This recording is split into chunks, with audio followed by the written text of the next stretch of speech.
Love, hate. Love, hate, mistakes, heartbreak. Tell me what's going on.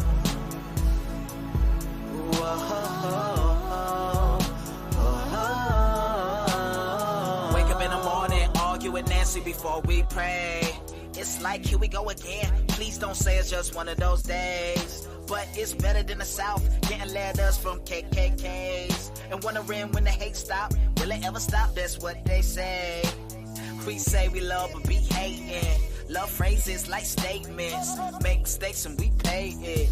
Get caught sleeping, days in. Doc Holiday just say when, and we can keep shooting to the graves end. Or mostly one of us caves in. Parenthood wanna see who's the braver man. Try to get this off of my chest. Emotion, I'm a wreck. Pass the plate, Usher, I wanna confess. How do I cope and deal with this mess? Issues of my heart pumping out of my chest. Look, life gets crazy, so how do I deal? Especially when the world don't care how you feel. I'm a crip frontin', so I'm finna be real. It's the Christ inside me on a potter's wheel. Shakes my emotions into the Father's will. Emotions run high, but my body on chill. Y'all can't dictate me, but the one they call Great King. You can love or hate me, but my mistakes it won't break me. Look, you can love or hate me, but my mistakes it won't break me.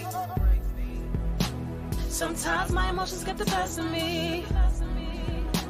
I try so hard, but we don't agree. This is why I give it up. This is why I give it up to you, to you. And every time I think about where I've been and what I've done and how I met you, I think about where I've been and what I've done and how I met you. I think about where I've been and what I've done and how I got through because of you. Love, hate, mistakes, heartbreak. Tell me what's going on.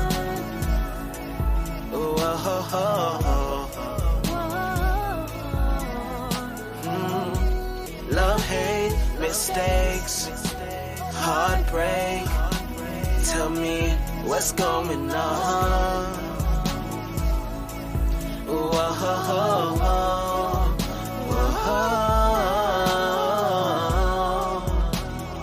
Where do we go from here? Life after so much fear. Why do we do this to ourselves all the time? We gotta realize we will make mistakes. We can't pick up, we dust it off. We fuss and fight, we run and hide. Emotions run high. Oh, we make mistakes, we get back up. We dust it off, we fuss and fight. We get it wrong and we get it right. Emotions run high. Love, hate, mistakes, heartbreak. Tell me what's going on.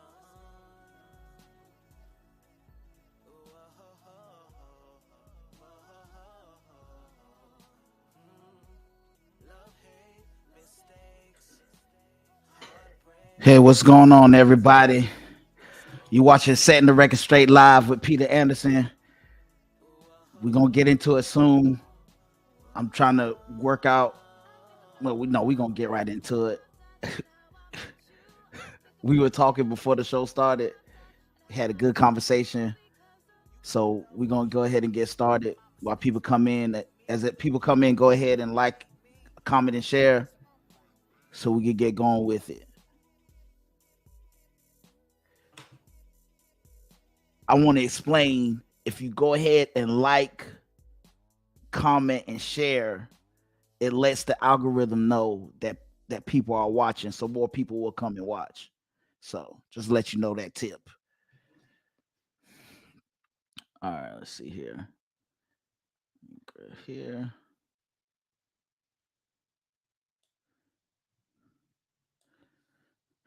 All right, so I have two people with me, and I'm going to introduce them, and if they want to go ahead and give a shout out, any social media that they have or anything like that. But it's two people that I know personally. They good people. They good people. So, ladies and gentlemen, help me to bring on to you Tonisa Scott And Mr. Samuel, he going by Mr. Samuel today. He all right, he ready. He ready. He ready. He ready. Come on in, guys. Hello. So, Yeah. So we're just gonna start our show. You know what the topic is. You know, modern women don't need men. And that's what the topic is about today. I know some I'm just gonna let a disclaimer right now. Some of this stuff that might be said might be a little triggering. So if you get triggered very easily on social media, go ahead, find your way out. But if you can hold on, you know, hopefully you might hear something that might help you. Cause that's my goal personally. I want to help someone. I ain't gotta help everybody. I ain't a superhero. I'm a human. I can help one or two people. I ain't gonna say the whole world. Okay. All right. So we're gonna start off with some questions. Do modern women need men? Go ahead, Tanisha. Go ahead, take that. we can't speak all that. We men. We can't speak. We can't say what we really want to say right now. Go ahead. Not yet. So, being honest, yes, we do need men. Modern women need men. But due to circumstances and generational, I'll call lack of better word, curse, we have been taught to get along without them. Okay, what are these curses? Go ahead. Let's go historical first, Okay. right? Historically, our men been removed out of our house since before any of us was thought of.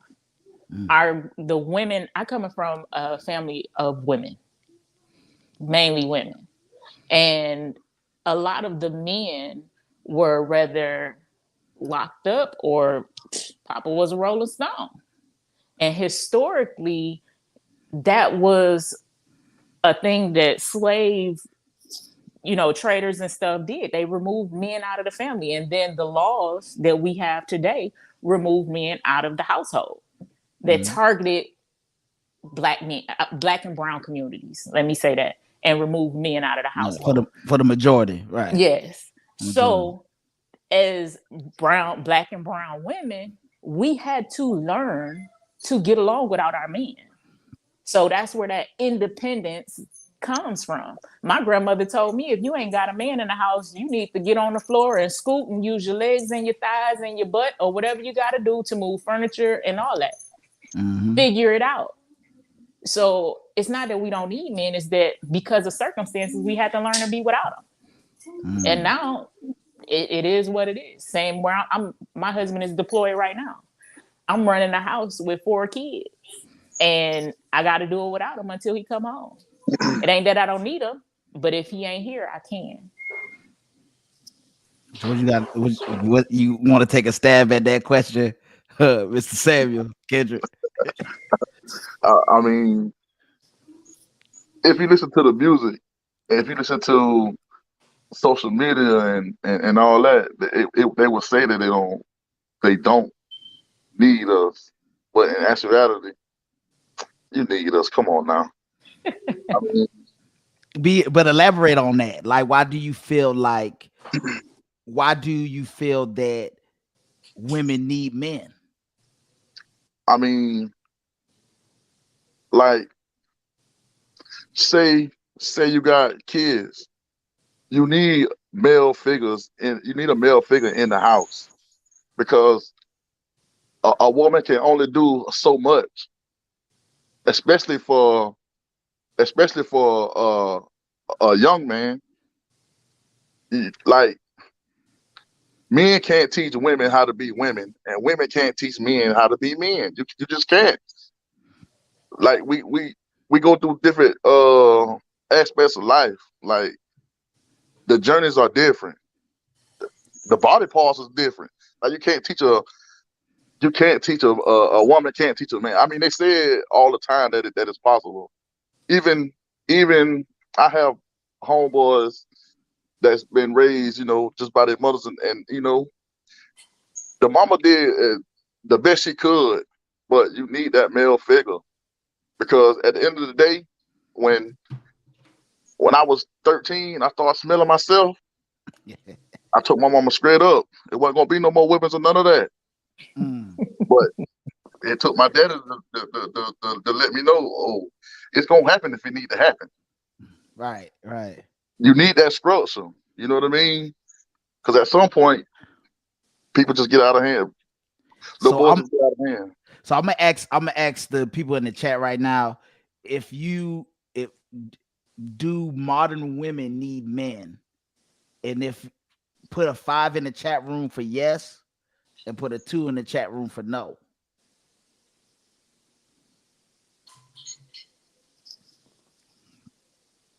All right, so look, I'm gonna go on to the next question. We talking about modern women needing men, and that's a blanket statement. Why is it always what comes to people's mind first is relationships, as if men are only important in relationships, like they don't contribute nothing else to society other than a relationship? Why do people think change need men to need a man? You know what I'm saying? It's a whole different, it's a whole different definition when you come to it. Because men is a general term and a man is specific to a man that woman might need. You see what I'm saying? So yeah, why do people always go straight to relationships?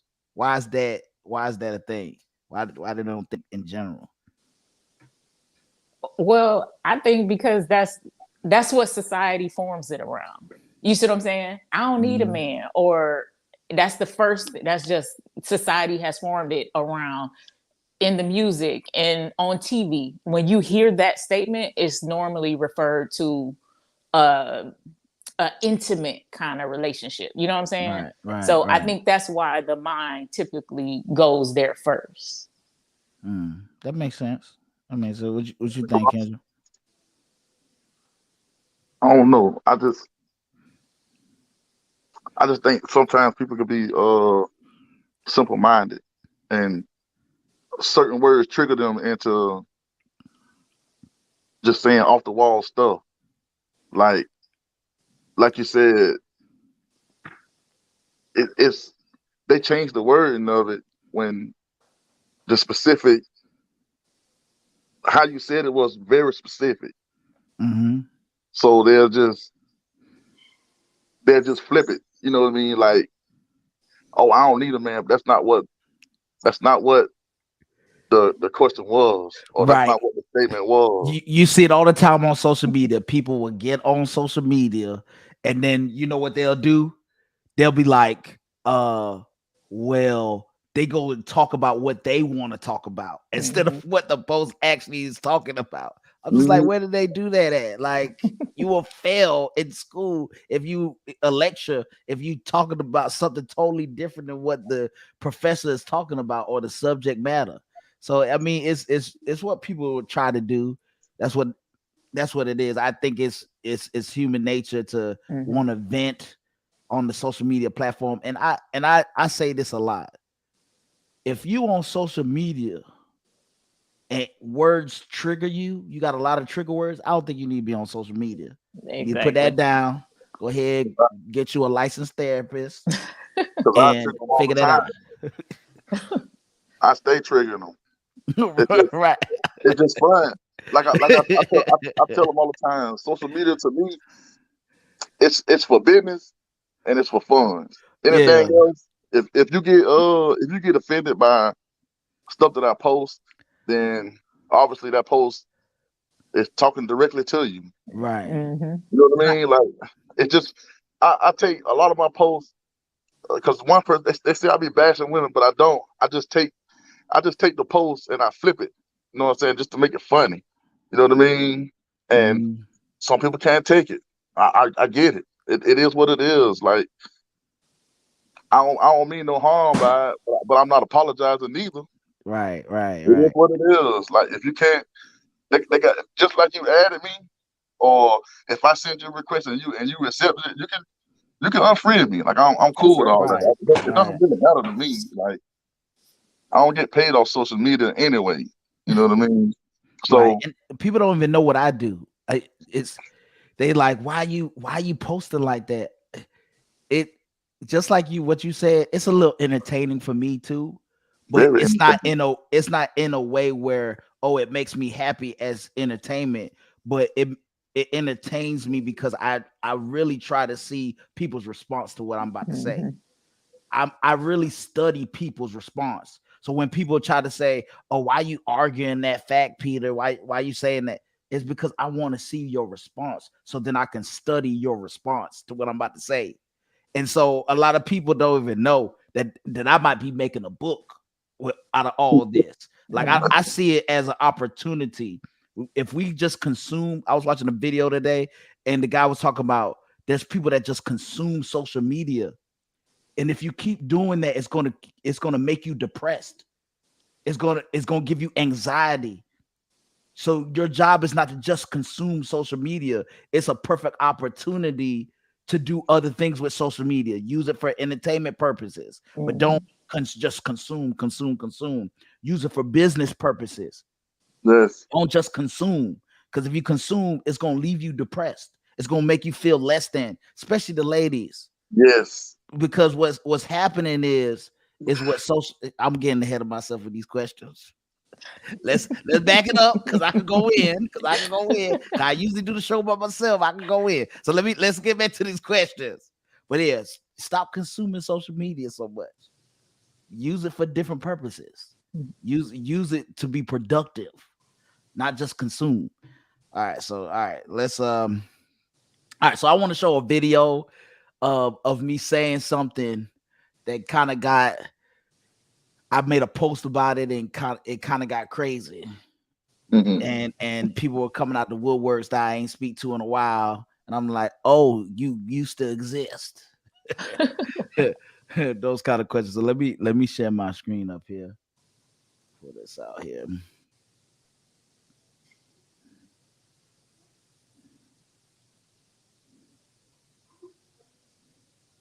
A woman that fixes her mouth and her mind to say that she doesn't need a man is a woman that can't keep a man. And they went crazy. I'm just gonna let you know. They went crazy on that one. They were like, oh, what are you saying? Oh, we don't want no. It is always doom and gloom. Like, why is every time we talking about the male species, we're like, they're terrible. They're all terrible. We don't want men controlling us. That's why. Why is it always like that? Why is it always this negative tone when it comes to speaking to men, but when it comes to speaking to women per se, there's no necessary negative tone.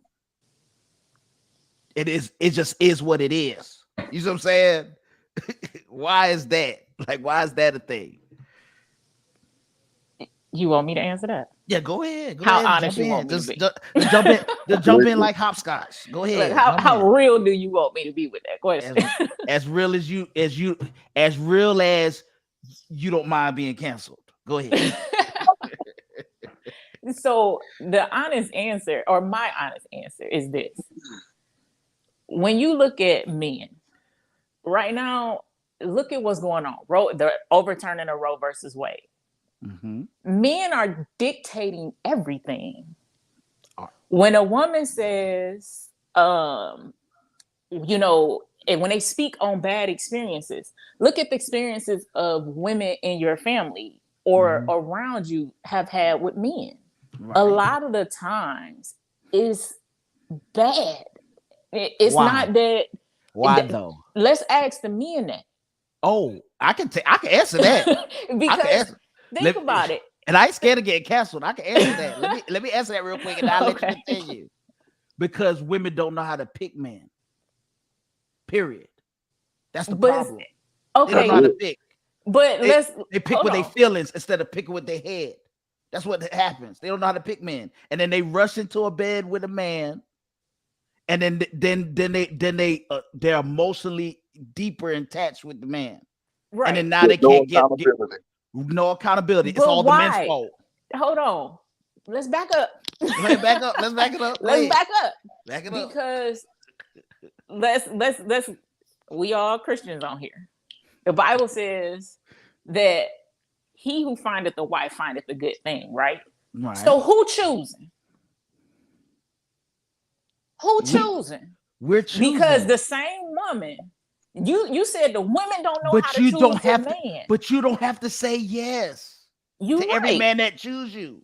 That's You the right. issue. The issue is because I saw. Have you ever look? Let's go back to high school. And we gonna go back to high school. You seen the most prettiest girl get with the Pookie and the Ray Ray. Come on now. And then mess around and the dude lock her down for the whole 3-4 years of high school when there's plenty of good dudes out there. Get her pregnant before they graduate or right after they graduate. He go off to college. She go off to do her thing. She probably don't go to college because she left with a baby. So he left his, and then guess what? They still attached. So they had 2, 3, 4 more babies. Now she done gone. She was the prettiest thing walking in school. You know that's people's story. So it's like we need to teach our young ladies, the older ladies, because they're not gonna listen to the men because we the bad guys. The older ladies need to tell the girls, hey, you need to stop getting with these Pookie and Ray Rays when you Choose young. wisely. Choose why? wisely. Don't Okay. come at anybody that say you pretty. That shouldn't be. Oh my gosh, let me let me be chosen by him because he said I'm pretty first. You right on that. I'm not gonna give you no backlash, but we want to talk to the women. We always want to talk to the women, but we also got to get an understanding with our young boys. See, our conversation Who's raising earlier, the boys? Who raising our the boys? yeah, but our conversation earlier, what was we talking about? About having father figures, right? So there's a difference when having just anybody in the house, because a man, just having a man in the house. So the man is the head of the household, Right. in everything. So it really can't start with the women. We have to start with our men. Right. Hold on. Right. We have to start with our men. Who is raising these men? It's women raising these men. Due to circumstance, right? Right. Wherever the circumstance mean, we could even go with the harshest parts of the Bible. Whatever circumstance, it's still the circumstance. The circumstance is that women are raising these boys that the future generation women are going to complain about. And so then the cycle continues. So exactly. Right. So what, since the women are raising these boys because they don't know how to, they need to be talking to these girls on how to pick the boys that were raised right. So with that being said, the girls. we need to speak to both of them. I got one daughter in my house and I have 3 boys. Okay. Just as much as I tell my daughter she's beautiful, she's a princess, I instilled that in her. I also talk to my boys. I don't touch a door when I walk to the restaurant. My boys open it. I don't take out trash. I don't cut grass. I don't do none of that. Because I want my boys, and I told him this the other day, that's your sister. If she cries, you should go rescue her. I want them to understand the beauty of a woman, right, and the femininity of a woman. And that's the thing. A lot of men don't understand the femininity of a woman. And true, a lot of women don't understand the femininity of a woman. Because we can't be because feminine. They want to be masculine. But see, the problem is we can't be feminine. You can. Because I keep hearing online that women can be feminine for the right man. Come on now. You're right. I was not able. You're right. I was not able to drop my guard and be feminine until I met my husband. Now, mind you, I had other men. I done been with other men. Right. Other men dogged me other men, and it had nothing to do with how I looked or what I had the job, I had the car, I had all that. But other men dogged me. It wasn't until like I told y'all, I had to learn to love myself first. Mm-hmm. When I met my husband and me and him connected and communicated, I loved him the way he wanted to be loved or needed to be loved, and he loved me the way I needed to be loved. Then I dropped my guard and was able to be feminine. But what was the first thing you did? Loved yourself I had to love first. me first. So therefore, women need to tell young ladies how to love themselves properly. And so it starts with the women now. We didn't talk to the men fit for the last 50 years. For the last 50 years, we've been on the man's neck. And the men have been improving these last 20 to 30 years. I'll agree with you on that. We amazing now. The last couple years, right? These last couple years, men want to get married, and these women is FNF right now. Right. Say it again. Say it again, Kendrick. That's what it is. It's like I swear to God, I swear it's like they reverse roles. You know what? Because it's a defense mechanism. It's a defense mechanism. At the end of the day, and I'm just saying, being honest, yourself? But is it a defense mechanism though? Let's put it in perspective here. Because guess what? We go back to who is raising these babies. It ain't just women raising boys. They raising the women too. So the same women that are raising these women are raising these boys, and we having a problem. What's the problem? Women are not loving themselves correctly, and boys are not men. They're still boys. They don't know how to be men. So the problem is we need to tell the women, if the boys ain't gonna act right, you need to act right. You're right, but let's say it like this. The problem lies within the household. Right. You can't say the problem is with the women, just the women. The problem lies within the household, the woman and the man. I agree with that. We can talk to women all day, and they can be changing, and they can be, growing. You can talk, but you also have to talk to that counterpart as well. Right, but what's happening is it's women that are raising these. They can't teach boys. They can't teach boys. The boys will either a woman that is intentional, that has a son, has either go to find like a counselor, a male counselor, or somebody respected in the neighborhood that's a man, and say, hey, I'm a single mother. I need you to get my boy, and I need you to work on my boy. You see what I'm saying? And discipline them if you got to. But now we're not doing that. That's my baby. Oh, don't touch my baby. That's what kind of mothers we got. Listen, the issue they don't even want the grandmas and the grandpas even. Exactly. So this is what I'm saying. So if women are raising these boys and girls, the only thing that they can impart is to the girls. Let the boy grow up and then have to go through the hard way. If the woman ain't trying to be intentional, let him grow up the hard way and find a mentor himself. You see what I'm saying? When he gets older. But the women are trying to teach these boys how to be men and not teaching the girls to be men, to be men, to actually be men, and teaching the boys to be soft. That's what's happening. So women need the roles reversed, man. Right. So the women are the first teachers of culture. Either whether you single or whether you with someone. The women are the first teachers of culture, and the only thing they can teach and should be teaching is femininity.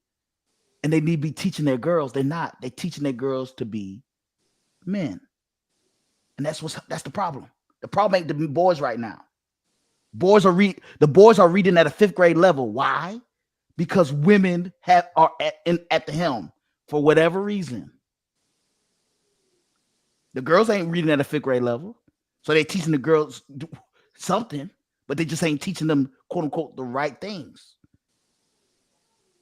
And that lies the problem. But go ahead. Like I said, I agree with y'all to a certain extent. Now, how can I put this? I agree to a certain extent. If I was a single mom and my daughter was not, I'm going to be honest, I would teach her to be tough.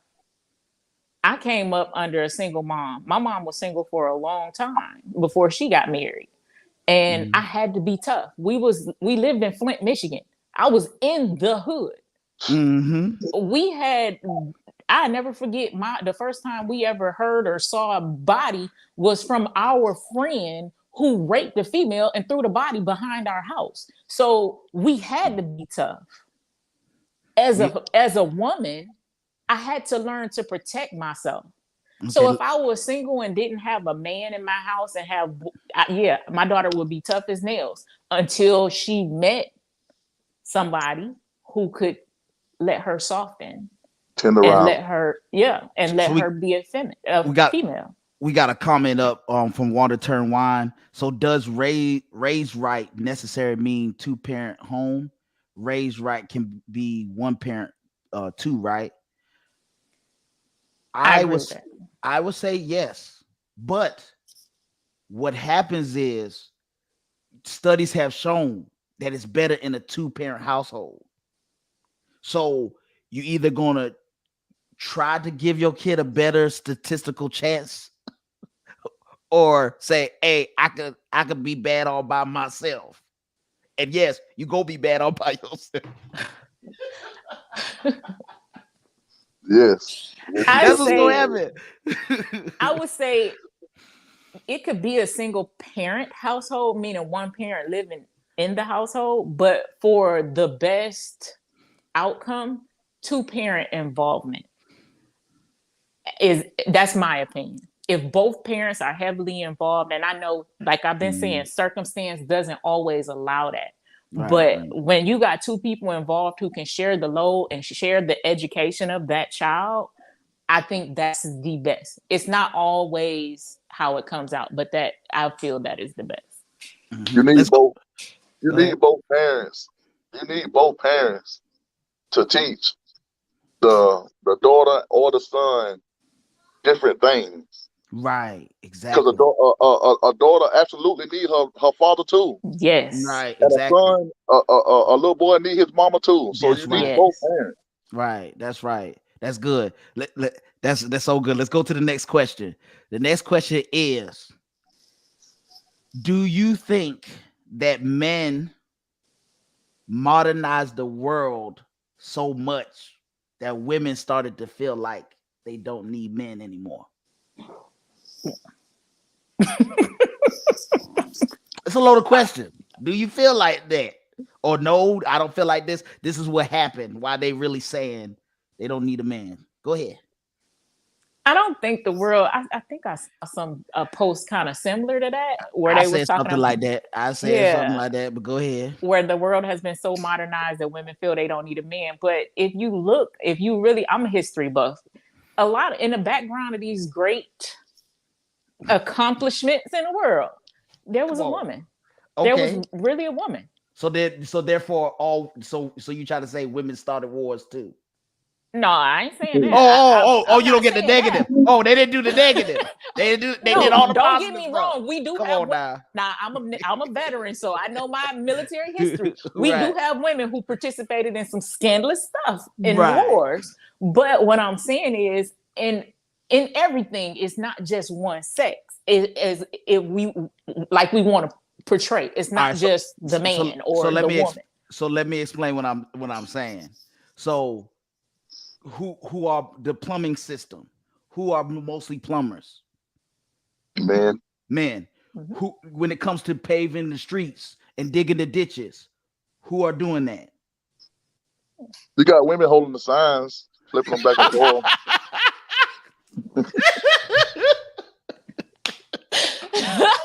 That is true. Now they are. They weren't doing it. If you go 10 years ago, they weren't doing that. They weren't doing that. But they'll hold the side though. Yeah, the stop and the go. Why? Because they need an extra man to be in the ditch somewhere. All the dangerous jobs that make society run are run by men. Now you're gonna get some flack back from ladies. Ladies, I know what you're gonna say. Oh, well, women could do it too, but y'all not doing it. Oh, but we are. They doing it now. now, look, like I They just doing it said, now. I'm a Navy Are veteran. they I know a doing? lot of women who doing men jobs and Are, who on the are, front line are, holding a rifle. all They right. Don't doing So it. come for me. okay, Nah, come on. let's go to the statistics then. I'm glad you brought that up because I'm a military brat myself. I wasn't in the military, but I was about to go in, but I didn't do it. So, but I do know the statistics. 95% of military deaths are still men. 92% of workplace deaths are still men. Men are committing suicide at a higher rate. I'm not You see knocking what the I'm saying? statistics, So but this, go ahead. I'm sorry. You make them no, go sound ahead, go bad, ahead. man. I'm not knocking the statistics. You're right, but I'm saying we can't Cell, say it's just men. No, we in cell there. phones to even talk to you right now, to you being on this show, brought to you by men. Cell phones. To even argue I'm the mad at that fact, look. don't even to even argue the fact that on social media and be texting all crazy is brought to you by men. So have the men modernize the world so much. Think about what happens in the toilet. You know what we had to do back in the day before the toilet system and all that. That job was crazy. Women weren't doing that. That was a man's job. So have we modernized? And women ain't gonna do it. I was talking to my wife. We was watching a show. I think the show is called. It's on Netflix. It's called Take a Breath or Breathe or something like that. Where the girl fall down in a plane and she stranding on somewhere by herself. Oh, I ain't seen And that. well, my wife said, "Man, if that happened to me, I don't know what to do. I'm just gonna lay there." And most of the time, that's how it is. We didn't civilize the world so much to where women like, I don't need men. Let me give you this argument. This one girl gave me a crazy argument online. She said, well, see, this is why we don't need men. Because I had a good friend of mine. She went to the sperm bank and she had a baby on her own. What? Where the sperm came from? Where the sperm came from. See, we done modernized the world so much. Where the A blue sperm came from, whale? where the doggone sperm bank building came from. A group of construction men. Mainly. They might have one girl holding the sign. She was taking Lunch orders. inventory, yeah. And see, I can't with y'all. I cannot with y'all. But this is just the truth. She It's was like taking attendance. she was taking Everybody was You know what, Kendrick? No, seriously though, like these are just facts. And so I feel like that's why it's a loaded question, because I feel like men have modernized the world so much. Women like it's like I hate to make this comparison because I don't want to say women ain't children, but even though they act like it sometimes, but they ain't children. They ain't children, but Okay. you know, it's like when you growing up your kids and your kids start feeling themselves, like Kendra said at 13, he started feeling himself. Right. And so they saying, oh, I don't need you, parents. I don't need you no more. That's kind of how like women are when they say they don't need men. They feeling themselves because the parents have made it so cushion for you. As a kid, you start feeling yourself when you get 15, 16. Oh, I don't listen to y'all no more. I'm feeling myself. I'm strong now. I'm growing into myself. So ain't no more spankings. You see what I'm saying? Same thing with women. Women growing up saying, "Oh, I got cell phone. I got stuff. I'm all sufficient by myself." Knowing that the car that you drive brought to you by men, the road that you drive the car on brought to you by men, all the ditches so your house won't flood brought to you by men. You see what I'm saying? All this stuff, we done modernize it so much, you feel like, oh, I don't need a man. You guess what happens though? If somebody break into your house, who you calling? The police. And guess who go probably most likely you want to come? A man. No, because I can shoot a moving target in the dark. And those guns are brought to you by men. I'm just playing. You see what I'm saying? That's what I'm saying. Either way, if you don't have a gun or not, either way, it's a man that you had to look to. Well, if when you put it that way, then I would agree. You're right. It's a loaded question. Then I would agree. Yeah, the world is modernizing enough to where we don't need it. Then I would answer the question. Then where we would not need a man. Yeah, and I feel like disclaimer. We both need each other. Men need women too. We Definitely. need y'all to take care of the babies and carry on the civilization. While we It's so protect. much more to us than that. I didn't say. I agree. I'm just. I agree with Of her. course. It's so much more. Of course, we need y'all to do that. But if y'all needed to be home with the babies, we got it. I'm just letting you know we got it. We really. If there's an argument to be made, and this is just me being facetious, if there's an argument to be made, we will survive longer without y'all than you're all without us. You really think that? We know how to do everything already. Statistics say that women live longer than men.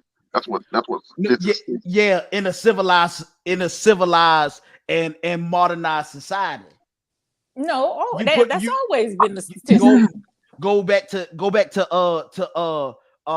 there's an island, I forgot what it's called, and they drop men and women on and by themselves on an island by themselves with nothing. The women were about to kill themselves because what happened is they contaminated their drinking water and they had to come and rescue them.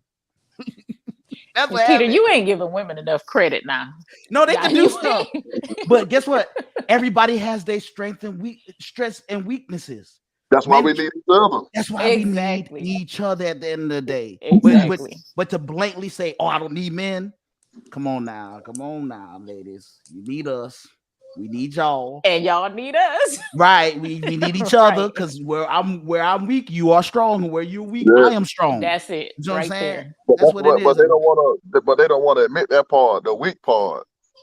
They don't want to Right. admit that they're weak. And that goes back to it being a defense mechanism. Because somebody hurt them. Exactly. Yeah, but you can't Women- take that. You can't take that out on me though.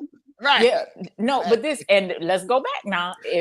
Women are emotional creatures. Mhm. First, we are very emotional creatures. That's our nature. Women have been hurt so much and so many times, not just by men they're in sexual relationships with, but think about that father-daughter relationship. That's your first. My daddy was my first love. Right.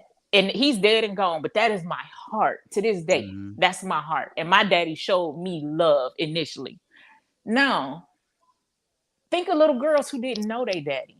They never got to experience that unconditional love. Right. So they grow up with father issues and they go out into the street and they look to men and they end up getting hurt. So they build up walls and they keep building up walls and they keep building up walls. And this hardness becomes a defense mechanism. So I'm going to tell you what my mentality went to. I'm going to treat you how your boy treated me. You want to play games? Let me show you how to play, boo. Because a woman, truth is, our minds are very complex. We think different. That's why Rick James said. That's why Rick James said, "Cold-blooded." Cold-blooded. So when we get with the next dude, we like, I'm gonna one up you. I'm not gonna give you the time of day to hurt me. Yeah, so but I'm gonna treat you like a N-word. Right. so right.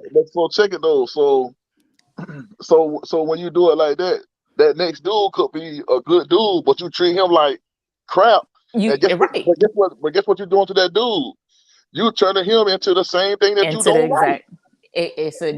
So when he get to the next woman, guess what he gonna do to her? It's a repeating cycle. Right. And like Peter said earlier, it's about learning to love yourself. And also therapy, healing. You have to go figure out like what caused you so much pain. So answer me this. You brought up therapy, and that's good that you brought that up.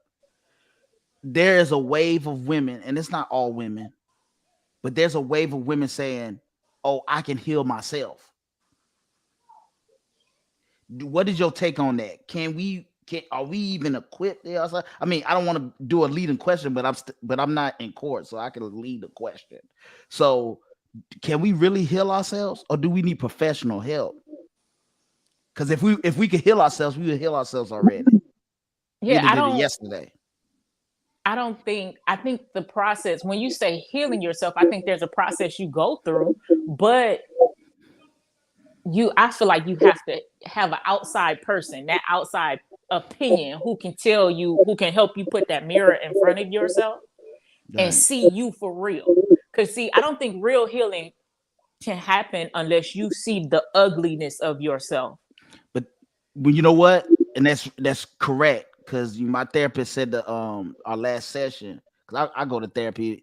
I'm a champion for therapy. Go to therapy. I wasn't always, but I went as a kid, and then through as I'm older man, I'm in my 30s, I started going back to therapy. My wife was pushing me, say, you need to go to therapy because there's some things. And I say, oh, I'm getting there. I'm not nothing against therapy. I'm getting there. So but yeah, she was saying that people don't like to face that, so they don't Mm-hmm. go to. That's why they don't want to go to therapy. It's not like it's if therapy was a lot easier and you didn't have to face yourself. That's why a lot of people try to do it on their own, so Mm-hmm. they only could face themselves when they want to face themselves, not when they need to face themselves. You see what I'm saying? So they get on social media and they see a post that make them face themselves, and that's how we have the problems that we have on social media. And all I said was words. you know But they were trigger words to them though. right. And if you go to therapy, you realize ain't nobody's in control of your triggers but you. But you, Right. But they ain't going to therapy, so they don't know this, so they think Mm-hmm. you supposed to be in control of they triggers. See, and I that's why I took say you need professional help. I took anger management, and they taught me the same thing pretty much, like trigger words, things that make you upset. You know what I'm saying? But my main thing, what I took out of it was me being in control of myself and not letting Mhm. other people control me. Because if words and people's actions can get you upset, then that means you are easily manipulated and you can easily be controlled. That's why I'm always smiling and laughing. Like I can't let nobody. I'm not a puppet, so I don't need a puppet master. So I like to be in control of everything because I know how my attitude could be. So Mhm. I try to keep it in check for myself. So if something, if I feel like something going to get me out of character, I eliminate myself from that altogether. I don't like to be around people, certain people that I know can upset me, or certain places, certain things. I don't really go to like big crowds and stuff like that. I'm cool on all that. I don't really like to, I don't gotta be around that. You know what I'm saying? Like Mhm. I get invited to things a lot, but I don't like to go because I think people are jealous for no reason. And I think that just just you being you, people don't like that. So they just try to try you. And I ain't really with all that. Like I'm not with all that. You know what But I'm saying? Like it goes back to home training, man. It goes back to that. and my whole training is, you know what I'm saying, I think it's top tier. You know what I mean? And I, you know what? And I believe you're right because some of the people that I feel have, you know, treated me a certain way or wronged me, their home training ain't, it's not up to par. Mm, mm. So I just stay away from them, you know, This because y'all guys, everybody in the chat room, go and like and subscribe to my YouTube channel. Um, and go ahead and hit the bell for more updates, because we're gonna have a lot more discussions like this, because this is needed, you Mm. know. Let me ask another question. Um, is it just me, but it is, or do you guys feel like, when you're on social media to a certain extent, it's this always this tone of, men and women not taking accountability at the same time, but still it's always the man's fault of society, because quote unquote the patriarchy. Do you feel that kind of, we both ain't taking accountability like we should, but do it's the you blame, feel, go ahead, say it again. it's the blame game. Everybody blaming each other instead of taking accountability for your own actions. Right. If something happened to you,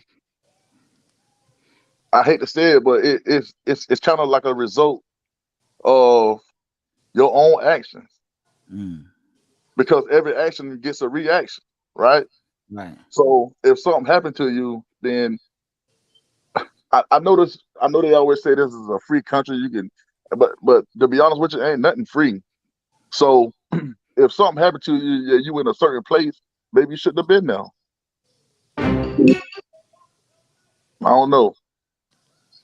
Right.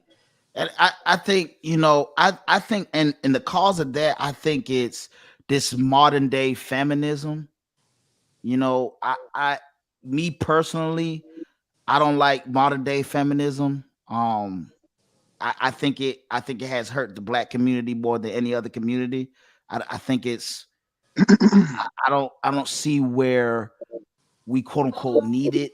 I think it has used and abused the black and brown community to pad its numbers, to push a different agenda.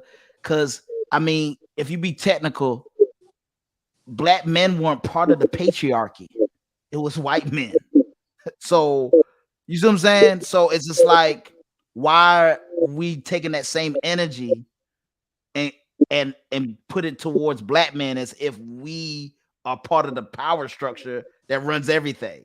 you know so I think that's what it is. I just think that it's part of the modern day feminism to just blame men, and to the world's problems it's all men's fault, and women were just sitting there on the sideline watching men mess up the world. I Like, think it's easier because they say it's a man's world, so it's easier to blame the men if you say it's our world. So we got to be the problem. Now let me ask y'all this question, mm-hmm, and I'm playing devil's advocate now. mm-hmm. You ask, how can we say it's a man's fault in the same question, on the same length of time we just discussed that men did it all? We carried it, we did the dishes, we make the guns, we paved the roads. Right. So is you, which is it? We I ain't can't say gonna lie. it's feminist, it's a feminist fault when most high positions and most people making the decisions Okay. are Man, men. But I say this let's though, Peter. I go say this ahead. though before you say that. I kind of agree with what she's saying, because if you're saying that we made everything, the reason why feminism, however you say it, is the way it is, it's because of us. Maybe that's their way of, like she said, defense mechanism. You know what I mean? So, but So is it? But that's their pushback. so, are you saying the pushback needs therapy? Is that what you're trying to say? I'm saying everybody needs therapy. Hey, Well, I mean, if the argument is that we did everything, men did everything, what I'm saying is, I'm not saying men did everything all evil, all the bad stuff. You see what I'm saying? We're talking about just structuring the civilization to make women comfortable. We do everything to make women comfortable. That's what but that's the that's truth the main is, thing. but the We did. truth is, Why do we get a nice house? It's to make women comfortable. We can sit in a cardboard box and watch. you're right, You know you're what I'm saying? right. So But we modernize the world to make women comfortable, and then they look at us and say we're the evil people. so let look at this. How would you protect? I was working as a contractor. Mm-hmm. I was building a program for the United States Navy from Mm-hmm. scratch. My ideas went directly to Washington, D.C. The man who was in charge of me, every idea I had, he took my name off of it, put his name, and sent it to DC as his own. mm, Now, shit. if roles were switched, Mm-hmm. how would you look at the world as a man having a woman have the power over you to make those kind of decisions? I wouldn't. First of all, I wouldn't speak out of my hurt. I would say that human beings are evil. and that person messed around and found an evil human being that took their position and was corrupt in their position, because we got corrupt women in their positions when they get You're right. You see what I'm saying? So You're right. It's not a men thing or a woman thing. It's a human thing. So when you say it's the men's fault, no, it's not the men. It's the human's fault. It's all of our faults. We did it all. We played our part. Whether it was quote unquote a side hustle job evil, or it was the main scope evil. We all played our part in the way the world is today. I had an argument with somebody. They was saying, "Oh, the wars that we have, all the men throughout history fought all the wars." Yeah, first of all, you're right, because guess what? We didn't allow our women to go fight wars because we didn't want them killed. We were protecting our women. So, but guess what? It still get evil spoken of, because what happens is when a conqueror came. When the conqueror nations came, they sent their men out. So the ones that they were defending nations sent their men out, and we fought. And whoever won the war got to get the spoils of war. You think the women were sitting by while the men were just enjoying the spoil? The winning men were just enjoying the spoils of war? No, women were taking part. They got all the land. They got the jewelry. They got all the nice things that the conquerors or the defenders had because they won the war. So it's not 9 times out of 10, a woman was considered a part of the spoils. Yes, on the losing side, not the winning side. What did the winning women do of the conquerors? Right, but look, even on the winning side, think about it. We was talking about feminism, right? Mm-hmm. On the winning side, women still were not looked at as 100% a person, right? But they were looked at. They can link up to a good man. They can link up with a good man and be straight. What are we saying? Be straight, as in taken care of. It's the same thing with white women. Straight. Hold on, let's go. Same thing with white women. All they had to do was link up with a good white man, and they were straight. Yeah, but they were told to shut up. They were cooking and cleaning. They were told to shut up. Okay, and guess what? They didn't have to take that either. They could go over there and go make Amazonia if they wanted to, but they decided to stay. So I don't understand. No, listen, I don't understand. You have to look at history, though. They can leave like that. You can't just leave like that. You know why women were objectified. We couldn't buy land. Remember this. This is why feminism started. We were not allowed to buy land. No, we were not allowed to vote. We were not allowed to speak up. We're talking about in a civilized. You're talking about in a civilized, structured society. We're talking about before. We're talking about before all that. We're talking about all the wars that people conquered this land, and moved over here and conquered this land, and moved over there and conquered this land. Yes. Back then, though. Yeah, exactly. So remember, the feminist movement didn't start till really like the 1900s. Right. So we're talking modern times. We're talking our parents and grandparents' time, right, where women were allowed to speak up for themselves and vote. Now here we are in 2020. Mm-hmm. You can kind of say this is like it's in the military. We say crap rolls downhill. You can kind of look at it as this is the effects. So long just like black people, so long you were told to shut up. So long you were told to be barefoot in the kitchen and have a baby. Now you have an option. I ain't got to have your baby. I ain't got to shut up. I can buy my own house. I can buy my own car. Right. I can make more money than you. Are you comparing what women went through to slavery? Or is that what we trying to do? No, that's not what I'm. Because, like I said, what I'm saying is they can link up with a good man, with a good family. That every man didn't treat their wife that way. I'm sorry. You're I'm right. sorry. And I'm not group. I don't want to come out. Let me correct myself. Right. Because I don't want people to misinterpret what I'm saying. But that's what the feminists are gonna say. They're gonna say, see, all men were just wicked and telling them, you better shut up. No, there was percentage of them though, dog. Right. And when I compared the feminist movement to the black movement, what I'm saying, when I said that, I meant black people as a whole got tired of it Right. And now they stood up and started speaking up. And now Right. here we are, 2022. And black Exactly. people like, I'm not taking this. Right. And women are the same way. I ain't doing it. Right. I'm not, But I didn't want to, I just wanted to clarify. I don't want people coming from hate. right. I get it. I get it. But what I'm saying is there was the women, no matter how bad the choice, always had a choice. No matter how bad the choice was.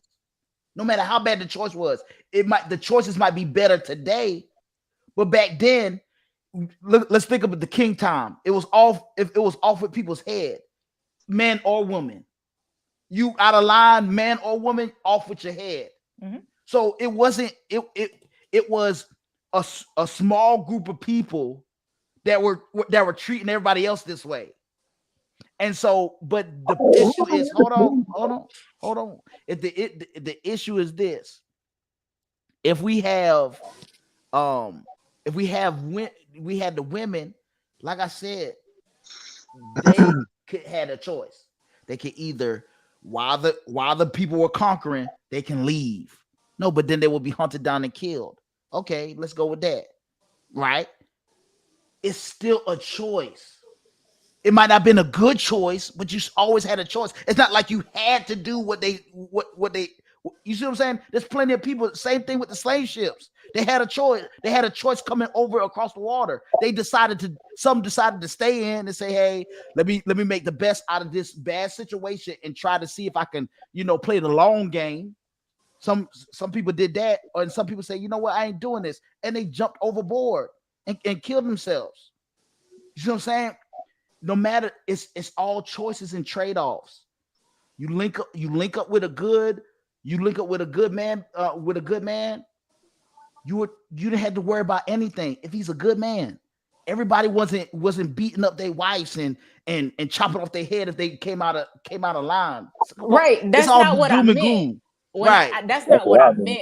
That's what he meant. He said that's what he meant. No, what I meant was, even if you had a good man, like let's go back to earlier days. Even if you had a good man, because you were a woman, there were laws that prevented women from doing and saying, let's not go back. Let's talk about today. There was just a law passed that said a woman cannot decide to abort a baby.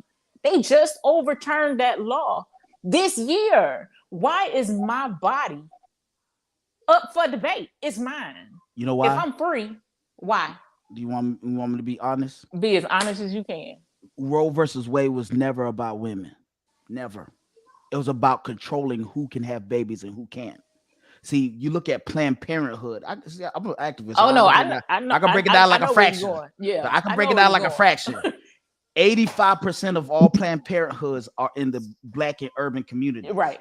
It's all about It was to kill our babies. But what's happening? Feminism has uplifted white women to a stage where white women say, "I ain't even having babies no more." And then on top of that, when I do get pregnant, we killing the baby. You see what I'm saying? Right off the bat. So what's happening is the projection was 2050, where white men and women will be the minority. Mm-hmm. And to uphold white supremacy, what's happening now, they said at the rate that they're going now, because white women are not having babies and they aborting babies as well, they said it could be to 2035. It could be so sooner. Do it. So it don't got to do with black people. It doesn't. It's white population. Right. So what they did was they had to say, the only way we can kind of make white ladies have babies again is to take away Roe versus Wade, and that's why it's a battle in the red states. It ain't a battle in the blue states. It's a battle in the red states because we need to generate more of the white population. Right. So that's what I'm saying. So I told women, I did a post. I said, women, don't trust in these laws to protect you. Take it from us black people. There ain't no law they can make to protect you. You protect yourself. You don't want to have a baby. We got a bunch of contraceptives and we got condoms. Back in the day, let's be honest, man. Let's be honest. Back in the day, women used to make men wear condoms. Now, They don't care. They don't care. You see what I'm saying? That's the issue. You like simple as a condom. Like put on a doggone condom. You see what I'm saying? Look, You I've been got out of ways dating to game for a long time. I don't know. look without look. I'm in people. I'm in the circles that men talk about this stuff. Women are not making these men put on condoms. I'm like, they do that. They're like, man, yes. They not making them put on condoms. I'm like, are you serious? Like, used to be like, stop in the middle. Like, I mean, it's getting hot and passionate. And the girl's like, you got a condom? It'd be like, oh, snap. And you will get up and go drive to the corner store and go get you a condom and then continue. These women don't care. But why is it up to the women? I mean, because you see what I'm saying? Step back. Just step back for a second and look at the whole picture. You have two people in this situation making a real decision, a life-altering decision. It shouldn't just be up to her. Because truth is, I tell every person, every young kid I talk to, AIDS is real, herpes is real, and every other STD is real. But what was happening, women were using not just abortion for the worst things of the Bible and the R word. If they had the R word happen to them, they didn't use it for. They're not using it for that. That's a very small number that is being used for. It's using it. They using abortion as a form of birth control. So the issue is. Go ahead, bro. Go ahead. Because like you said, two people making this decision, right? Right. So if two people making this decision, why isn't it two people that's making that decision whether to abort that child or not? You know what? I wasn't even gonna go there yet. We're gonna touch on that. But let me finish what I was saying, and we gonna touch right on that. That's good. Because look, the reason why I say it's on the women, because the problem is you're gonna be the one carrying that baby. You're gonna be the one that having sickness because you throwing up because you pregnant. You're gonna be the one that your hormones are gonna be racing like crazy, while the dudes could be running around doing whatever they want to do. So you have to say, hey, I don't want to be no baby mama, or you ain't gonna play me. So let me make sure you don't play me by strapping up. It's a protection. It's like saying, hey, well, you come and bring the shield. No, you have your own shield. You make sure that you're shielded. Now you just answered his question. That's why women should be able to make the decision if they want to have a baby or not. But at the same time, a woman can only carry one baby. Right. Not one as in number, but I can only be pregnant 9 months out of a year. Right. A man can impregnate hundreds of women at one time. Right. So who should we really be discussing contraception with? The men. The men. What you gonna chop? You gonna chop it all off? Because last time I checked, there ain't nothing else really much you could do. No, I'm saying when you say the woman should be like, let's get a condom. No, bro, you should be pulling it out. Like, I already got two kids. I don't want them all. But if he's not a morally sound guy, because you should be having sex with that man. Right. but once again, look, if he's not a morally sound guy, which is, guess what? Not 8 times out of 10, he was raised by a single mother, just like she was. He not a morally. That's why I say it goes to the women. That's why I say it's not the boys you got to talk to. It's a hit or miss, because women are raising these boys. It's a hit or miss. They either go do it right or they gonna do it wrong. So, yes, but you can't put. I guess this is where I'm falling at. If he's not, I cannot say 100% of the blame you can put on women. You just can't. No, I'm not putting 100% of the blame. I'm putting the 100% of the responsibility to protect themselves. It's the man's job to protect himself. It's the woman's job to protect herself. But you're trying to tell me I got to protect myself and you at a percentage? No, we both. Right. We both got to protect ourselves. So therefore, there's a harder consequences to a woman. So you need to teach the woman to protect herself. My daughters, I got 2 daughters. I'm gonna teach her how to protect herself. Don't worry about what he doing, because we don't know who raised him. Probably by a single mother again, but we don't know who raised him. But either way, you go protect yourself. don't he say this, oh, you don't have to use, no, I'm protecting myself. You can do whatever you want to do, but sir, if you don't want to protect yourself, that's fine, but me and my what's between my legs, we gonna protect ourselves. You see The what I'm same saying? conversation that you have with your daughters, I have with my daughter and my son. Right. Because Exactly. there are just as many. It works on both sides. Of I didn't course heard about women who have STDs and they bitter Right, about what right. STDs they have, so they transmit them. I Right, done but heard about men who got STDs who on the low right. sleeping with other men And that's what I'm and they saying. transmitting. That's So what I'm you have to teach both sides, Of men course and you have boys and girls. of course you have to teach both sides. But we're talking about pregnancy. Only one side gets pregnant. Yeah, but another side So can cause so many if pregnancies. what I'm saying, if you're going to teach one side is STDs, yes, you could teach them about pregnancy. I mean, that's crazy. That's understandable. But you got boys, they're doing unprotected sex, and then the women are saying, yes. What? Like, come on. There are 33 different forms of contraceptives that a woman has at her disposal. And then we're gonna talk about, oh, we need to talk about the men. You got 33. I ain't gotta carry no baby. If you gonna let me in, then we're gonna say it raw. If you're gonna let me in raw, don't get upset when you get pregnant. Don't get upset because you allowed me to do this. You allowed me to do it. It's not like I forcibly told you you must do this. No, you make a decision. That's why I said no matter how bad the decision, women have the decision, but they push accountability on men as if, oh, it's the men's fault. No, you should, first of all, women should be. I think the rise of women being brought up like men is causing this. Because, oh, if men could be raw, I can be raw. You know what I'm saying? It's that attitude of let me just do it like this. And guess who's getting the bad outcomes and the bad consequences? The women are. So we need to protect our women. You talking about women not being protected, and we saying we trying to protect you, and you say, no, men, protect yourself. What? No, Like, I didn't mean it. What I'm saying is it's not just the argument that you have to have with girls. of course, you got to talk to all the You got children. that's what I mean. You have Well, to talk to your boys. It goes too. back 70 or 80% of the time. The boys are raised by women. But then they got those male figures in the hood or in their school, whatever, talking about you ain't that.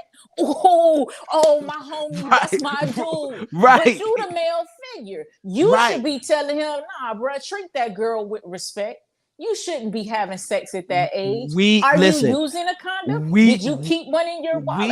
We used to say wrap it up twice. That was a thing. We used to say that, even though it's the worst thing to do to wrap it up twice. But we used to say that.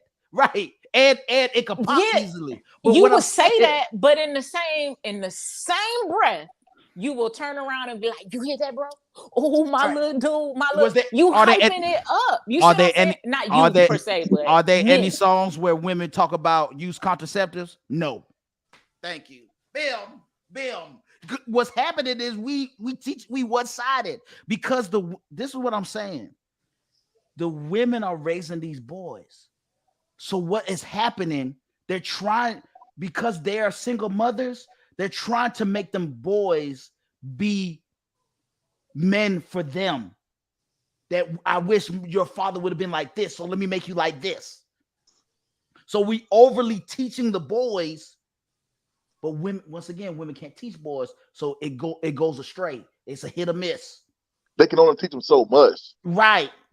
What's happening? We leaving the girls astray. They not getting taught nothing. They just getting taught be strong, independent, and make sure you don't have to need a man.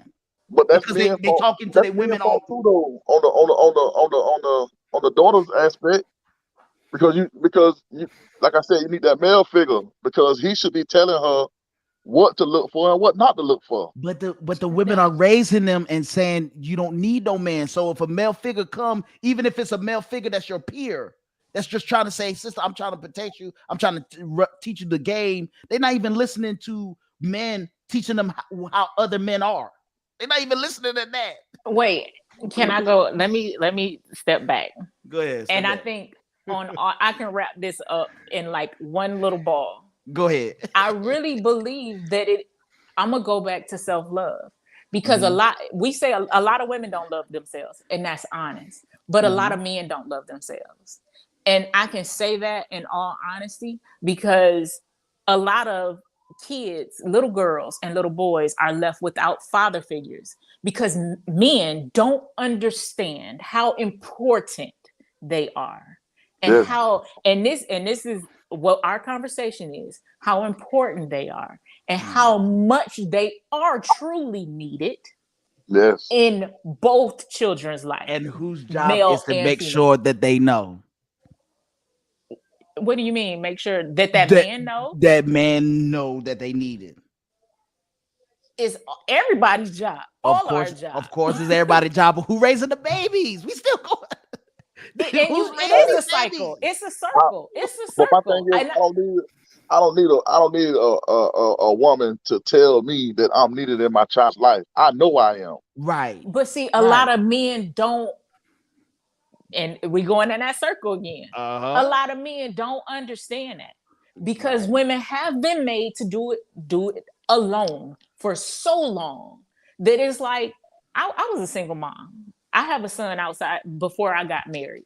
And I'm gonna tell you, he did me so dirty. I was like, you know what? I want him to know that I don't need him. That I can handle my bills, I can take care of my son, I can take care of my household without him. But who does that hurt though? And you're right. In the end of the day, yeah, I took care of my bills, I took care of my household, but at the end of the day, I did hurt my son. Yeah, you And now, it trickles down to him. Yeah, it does. It really does. And now that I've went to therapy, I've learned how to love me and not just accept anything that everybody was giving me or anybody was giving me. I can stand in the mirror and say, I was wrong. Now, but in the same turn, that didn't change that man. He didn't step up. That man didn't change his relationship with his child. But you see what's highly going on right now though. What's highly going on is that these women are using these kids as a pawn to get back at their baby father. So a lot of these guys want to be in because we waking up, men are waking up. We've heard y'all for the last 50 years, the last 20, 30 years, we've been waking up and try to do better. So we saying, hey, we're trying to do better, ladies, but it only gonna work if you make this try to the same time we making it. You see what I'm saying? Right. So, but and that's what I'm saying. Like the children are the ones suffering while we sit here fighting, trying to figure it out. What's happening is, the boys are being raised. You see how some mothers will raise their son, be like, oh, don't talk to him like that. That's my baby, and baby the boy, but be rough with the girl. And then the girl end up helping raising the children. You know what I'm saying? As if she peers with her and she's cool. I was on vacation. I came back from vacation. I'm gonna say this. I was in the Bahamas on the beach, relaxing. I was like, this water's so beautiful. The Caribbean is so beautiful. And I'm in the water, so I'm walking down in the water, and all of a sudden I see this black lady and her daughter. The daughter may have been 5, 6, maybe 7, maybe, and that's a maybe. She was like 5 or 6, and she was like, "I'm FAEE." I said, "What?" I said, "Whoa!" And then she was like, hanging out the window with my ratchet friends. I said, you see what I'm saying? We have a problem. We have babies raising babies, and we have the problem is women are raising these babies. So who do we need to talk to? We talk to the ladies and they will talk to the babies. And then the babies will grow up to learn how to be one-on-one with each other. If we change the ladies' minds, then they could tell the babies how to not be like them. And we can change the generation, the next generation. This generation over. We done with. It's over for us. It's over for us. It's a wrap for us. Because I was go ahead. Go ahead. What you were saying? It's finito. It's over. It's over. It's Right. over. I was talking to a lady that was 42 years old, and she said all men are the same. They all bad. I said, oh, you ain't no hope for you, lady. It's over for you. You know what I'm saying? Like, I refuse to look at it like that. You still saying? I get it, but I refuse to look at it like that. I believe there's hope for everybody. Right. And you got to be able to look at people. I told her that, and see that she's coming from a place of hurt. Right. And I told her that they are good men out there. I said, I'm sorry that you're having a rough go at it, but there are good. And she was like, no, they ain't none. I said, okay, I can't help you. I can't help. She's 42. She's set in her ways. That's why I say this generation done. We done. We need to talk to the women that are having these babies. For these Pookies and Ray Rays. You're nicer than me. Because I'd have told her, well, if we all the same, then you're going to be you the cat lady down the street. That's got 20, 30 cats. You know what I'm saying? Like your boy Ken said, buy a dog, die alone. Alone. Some people are just gonna be that way. And it's sad because they set in their ways. So those are the ones that work. Those are the ones that work these jobs that talk to other girls and be in their ears telling them all this crazy stuff. Right. Because don't listen to the cat lady, man. The cat lady that's what's happening too. Another thing that I see that's happening too. It's not just women having these bad experiences. It's other women telling the younger women about bad experiences and scarring women that didn't even have the experience. Yeah. So they having bad experiences vicariously through the older women. That's why I say it's the women we have to speak to the children. I used to date this girl, right? And she used to work to this place. And the married women will always tell her, you know, that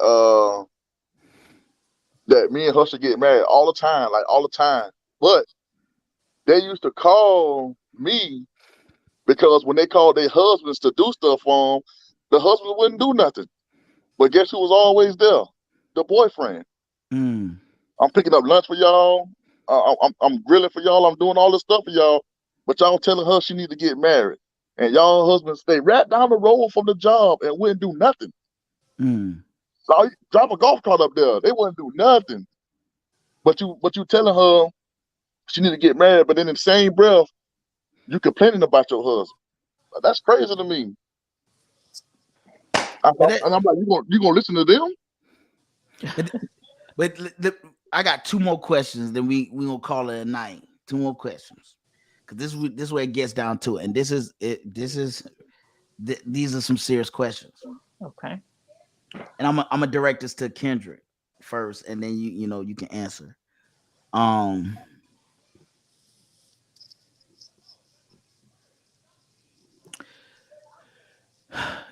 mean, how do men see women today? Does it seem like men take women seriously today? How do they see them? Do they take them seriously? Do they play with them? What's the issue? Why aren't men, quote unquote, I guess this question is, why aren't men, quote unquote, doing right by these ladies today? Like I said earlier, I think the roles have reversed. I think there's a lot of men that want a solid woman. They want to be married, and the women, they're not really with it. But at the same time, why do you think they're not with it? Because like it's like I guess you could say they've been done wrong by a lot of men. But like I said, that's a decision that you made to pick these men. So you can't hold every man accountable for what the last man did, even though that's what's happening. But it's like, let me ask you a question. Let me Go ask you a ahead. question. Let me ask you a question. You on social media? We all on social media. When you look at the generation from the age 18 to 29, Don't say 29. Go on up with it. Go up with it. I'm just gonna start with that. Because I know you could go up with it, but you know we gonna spare them today. Okay, today they got more. We got more shows coming, so Okay. ain't nobody safe. So Believe all the way to 29. How are these women portraying themselves? Are they portraying themselves as wife material? No. Are they portraying themselves as I could play with you, have a good time for right now material? Or are they portraying themselves as, hey, I don't want to be bothered with you material? How are they I would portraying say themselves? the last two. You get flued out. We can have some fun material, and after that, I don't want no parts of you material. I said it in a show last week. No, I think it was earlier this week. I think I came on live. I said, no, it was a show that I put out last week. I said, women, you're either one of two materials. You're either material or you get down on one knee, pledge the rest of my life to you material. And it's up to the women to show what kind of material They are. that they are. Now, I'm gonna say this. I'm gonna let you go. Let you chime in.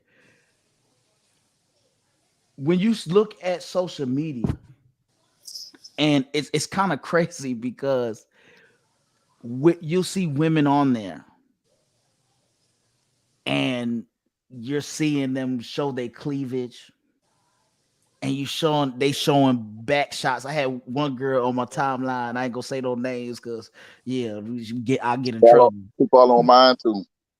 She was saying, "Oh, I lost inches off my waist. I got a few more to go," but she's showing a butt shot. What's her butt got to do with her waist? Or they talking about their hairdo, but they showing their titties. Right. You see what I'm saying? So that's giving off, and hopefully it helps some lady. That's giving off a fun time. That is not giving off, oh, I'm serious. What's happening is men are not taking women serious because they're not taking themselves serious. I say this, because women are quick to say that they can wear what they want. True indeed. True. You can wear whatever you want, whatever you desire. That is your choice. But in the same breath, you cannot expect for, as they call it, thirsty men not to be in your inbox Right. talking crazy to you, showing you them weenie pics and all that other Right. shady stuff. Like that comes with the territory. That comes with it. If I'm out here talking gangster and walking around toting the gun, if somebody come and try to G check me, that's comes with the territory. Right. And it's the problem is that, and that's why I say we need to speak to the women, because what's happening is women is dishing off accountability to the men. Oh, these men are trash. These men's fault, and they in there showing, and they don't have no respect for me. Hold on. What's happening is women want to do whatever they want to do, and then don't have to suffer the consequences. If a woman gets an OnlyFans page, she got to suffer the consequences of men in her DM, or men saying, "I don't want to wipe that later because every man has seen you." If I That's the subscribe to consequence. your OnlyFans and you showing me all this, what's there else to desire? Right. You already done showed it to me. I mean, I can't. I mean, make your I'm money. just a person. Make your money, boo. I feel you. Make your money. Do whatever you Hey, gotta do. make your But money. But hey, they I gonna can't be start. around They that. gonna start drag. They gonna start sagging, even though they got surgeries for that. But everybody's not making tens of thousands of dollars Most women on OnlyFans, they they just scraping the bottom of the barrel. And I ain't trying to scrape it with you. You know, you're not gonna get my $7.99 or $5.99 or Right, 13, whatever it is. You're not gonna right, get my when I can watch porn for free. right, right, Come on now. right. But see that, but that's the thing about it. They want to do whatever they want to do, and that's fine. You can do whatever, but there's consequences to what you do. Just like you said, if I'm out there toting a gun, somebody might try me. That's a consequences to what I decide to do. So Consequences of every action, man. the accountability leads to lie with the women now. It's But we I had don't our think time. women are We didn't not. have a time. I don't think women are not taking accountability. If they're on What social you looking media, at? and I'm gonna give you a prime example. I created an alter ego for social media for my business. Mm-hmm. I have pictures where my breasts are out. I got on a short skirt. Mm-hmm. I'm looking, and that's not who I am. Mm-hmm. Now, I also, in that same breath, have pictures of my husband with me with that stuff on for social media. And I bet you But still be in your DM too. nah, I keep my Yeah, husband on my social media They'll try to it. avoid that. man. They'll Dudes try it. gonna try He's you. gonna try it. He gonna be like, Yeah. listen, let me see how. Hey, let me see if I can let this bird fly. Let me honest. Look, and that's why I say like men are just gonna be men. They say why boys gonna be boys? No, because women are gonna be women. Men are gonna be men. So men gonna see something they like. They're hunters. They're gonna go after it. So True.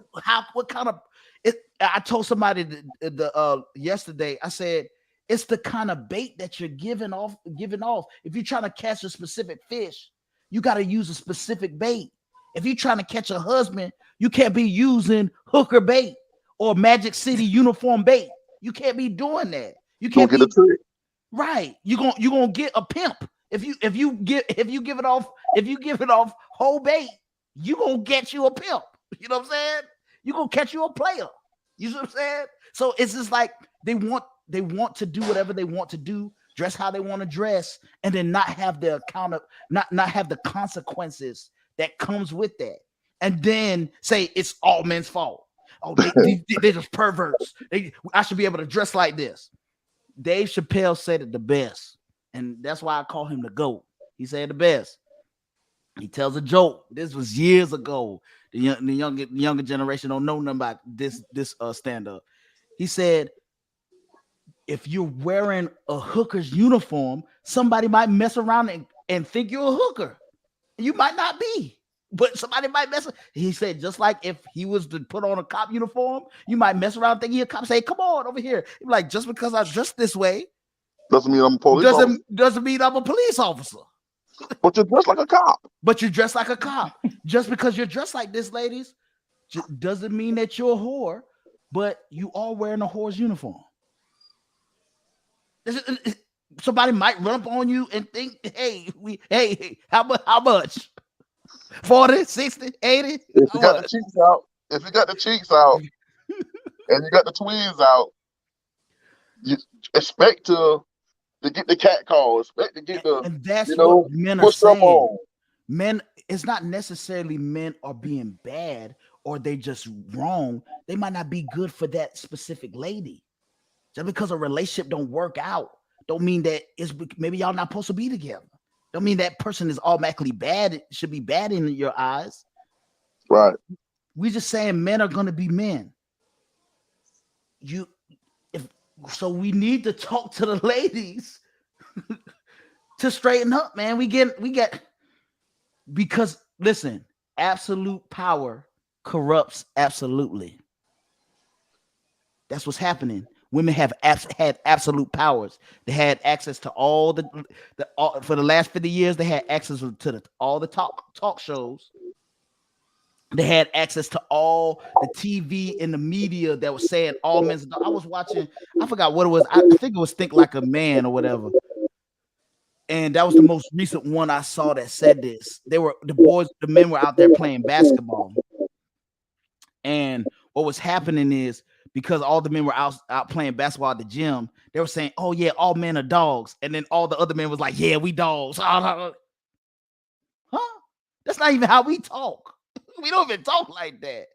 We don't even talk. But it's being pushed to an audience. And so once again, the color purple. It's the color purple of America. Women weren't walking around with black eyes all every day. They weren't walking down the street. You had some dudes that mistreated their wives, and yeah, they had black eyes. That's a very small number, but it's put on the majority of men as if we some evil. Oh, we gonna control and manipulate you at every turn we can get a chance. You know, we trying to do a trick at every corner. No. See, and that's what's been happening. We need to teach the women.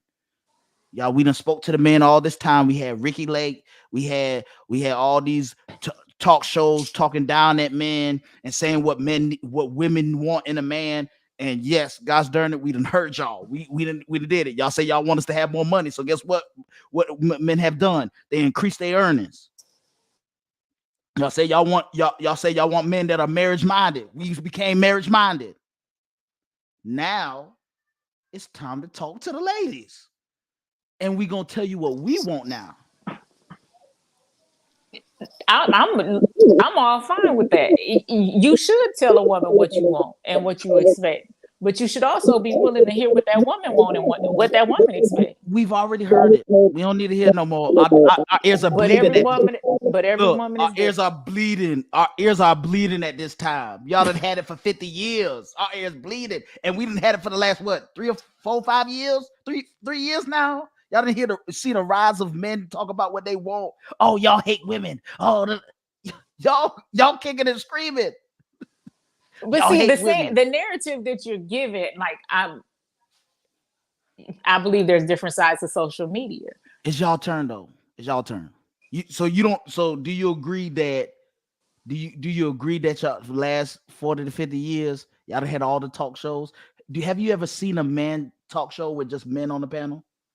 Talking men needs and men wants. Montel. A whole man panel. Cause Montel little zesty. So stop. No, he had nothing but listen. He had nothing but women in the crowd. Stop. You ain't never seen an all men panel. But talk about all when men. You talk about TV, you have to talk about business. And where is Montel Jordan? Where's Montel Jordan now? I don't know. I know he right. got MS. Exactly. But see, this is the thing. When you talk about TV, you have to talk about business. They pandered to their audience. So their audience was women who stayed at home. So I do what I had to make money, right? What makes money? Right. So they pandered to the women. So therefore, while they were making money pandering to the women for the last 40, 50 years, it's our turn now. We done. But still, we done hearing that stuff. Who you still don't, when you look at TV and all that, you still don't have no men on TV. And that's the thing. Why should we? This is the thing. You said it earlier. You got to tune out social media. You have to tune out TV and all this stuff because that's not reality. That's not reality. Well, we got a rise. We have a rise in men trying to say, "Hey, this is what men want, ladies." And then we instead of hearing us, y'all saying, "Oh, you hate your mother. You hate your daughters. You gay. you secretly like men." What do your social media say? Because I don't see women. Because I'm in the circles where men are speaking out now, and this is the responses that they're getting. It's so bad that you got professionals like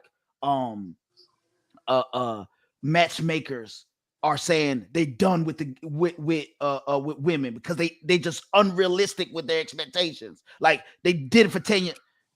What'd you say? Go ahead. I said they got a grocery list of what they expect in a man. Right, but we've already heard it before. Y'all want the same thing. Y'all want a high earning man with good morals, but rough with you when he needs to, but soft like a lamb when he needs to. We've heard it. It's the same makeup. We've heard it. We're done. Now it's our turn. They want men that make a lot of money, but at the same time, you want to spend a lot of time with him, and that doesn't make sense. But see, is that reality? I don't see how that's reality. Right, that's not reality. That's what social media is portraying. And so we need women like you, my sister, that's married, that has done it, that have made it to the promised land. Come back. Where the Come milk and on. honey at? Right. You need to come back. We need women to tell other women how the game go. That's the problem. Because we can't say it. We already know. Laundry list, tell them about that laundry list that they got. It's fairy tale land. It got pissy dust on it. Right. If that man actually does exist, I can 100% tell you that he is not looking for you. Right. Look, I disagree because I got exactly what I wanted in my man. What I'm saying is that laundry list that woman got, that she said that she want this man, this particular man, it's fairy tale man. If he does exist, he's not looking for her. But if you tell a woman Don't not settle. to have don't tell her to settle. expectations, Don't tell her to settle. right? How dare you? How dare you? You shouldn't tell. Men settle all the So time. men gotta settle? Men settle No, all I'm the not time. saying. I'm not telling my boys to settle. Men settle all the time. When my boys somebody bring a girl got home, to. she better live up to my standards as well. Somebody got to. I don't know who told women that they can have it all. They can't. Life is about choices and trade-offs. You can't have it all because that means there is a perfect being in the human race. I don't believe that. I believe it's somebody perfect for me. Exactly. Yeah, but women are not. It's not translating to women that way. It's women do not settle, sis. So that means, hey, I got a laundry list. Anything off this laundry list, that's settling. I made a list. So we need women because they know how to speak women language to tell other women and put it in perspective. So come back, sis. I know you're enjoying the land of milk and honey. You know, you in the promised land. We know you there. You need to come out, step out, and come out and spread your wings and tell these women, hey, you want to come into the land of milk and honey? You gotta this is what you gotta do. We're not telling you to settle, but you need to put your things in perspective. Teach them the right perspective. And that's what's being lost because social media is brainwashing these women even further. And then y'all say, oh, it's the men's fault. No, we know, we got it. We got the message. Before social media came, men got the message. Now it's social media, and now we trying to fight what social media is doing. And so men are stepping up and saying, hey, this is what you need to be realistic about your expectations because this is how men really are. They're not the way that you think they are. This is how they are for real. You might get a men like this, and this, but they ain't no men like this, and that. And they're like, oh, I'm not selling. No, there's a man out there. And guess what? You're going to be single. And all we doing is making bitter women that are teaching younger women to be bitter. And then the cycle. I had seen a post one time, and the girl say that she's not settling, but in the same breath, she said, but the man got to accept her for her. Right. Men settle all the time. Women date up. Women want men that make more than them, more money than them. So who's settling? The man is settling. He's settling for a girl that makes less. But I don't think that's the case now. Because women, there's a higher statistic of women having college degrees and owning their own businesses and making more money now. Uh-huh. When I was out there, my standard was I make this amount of money.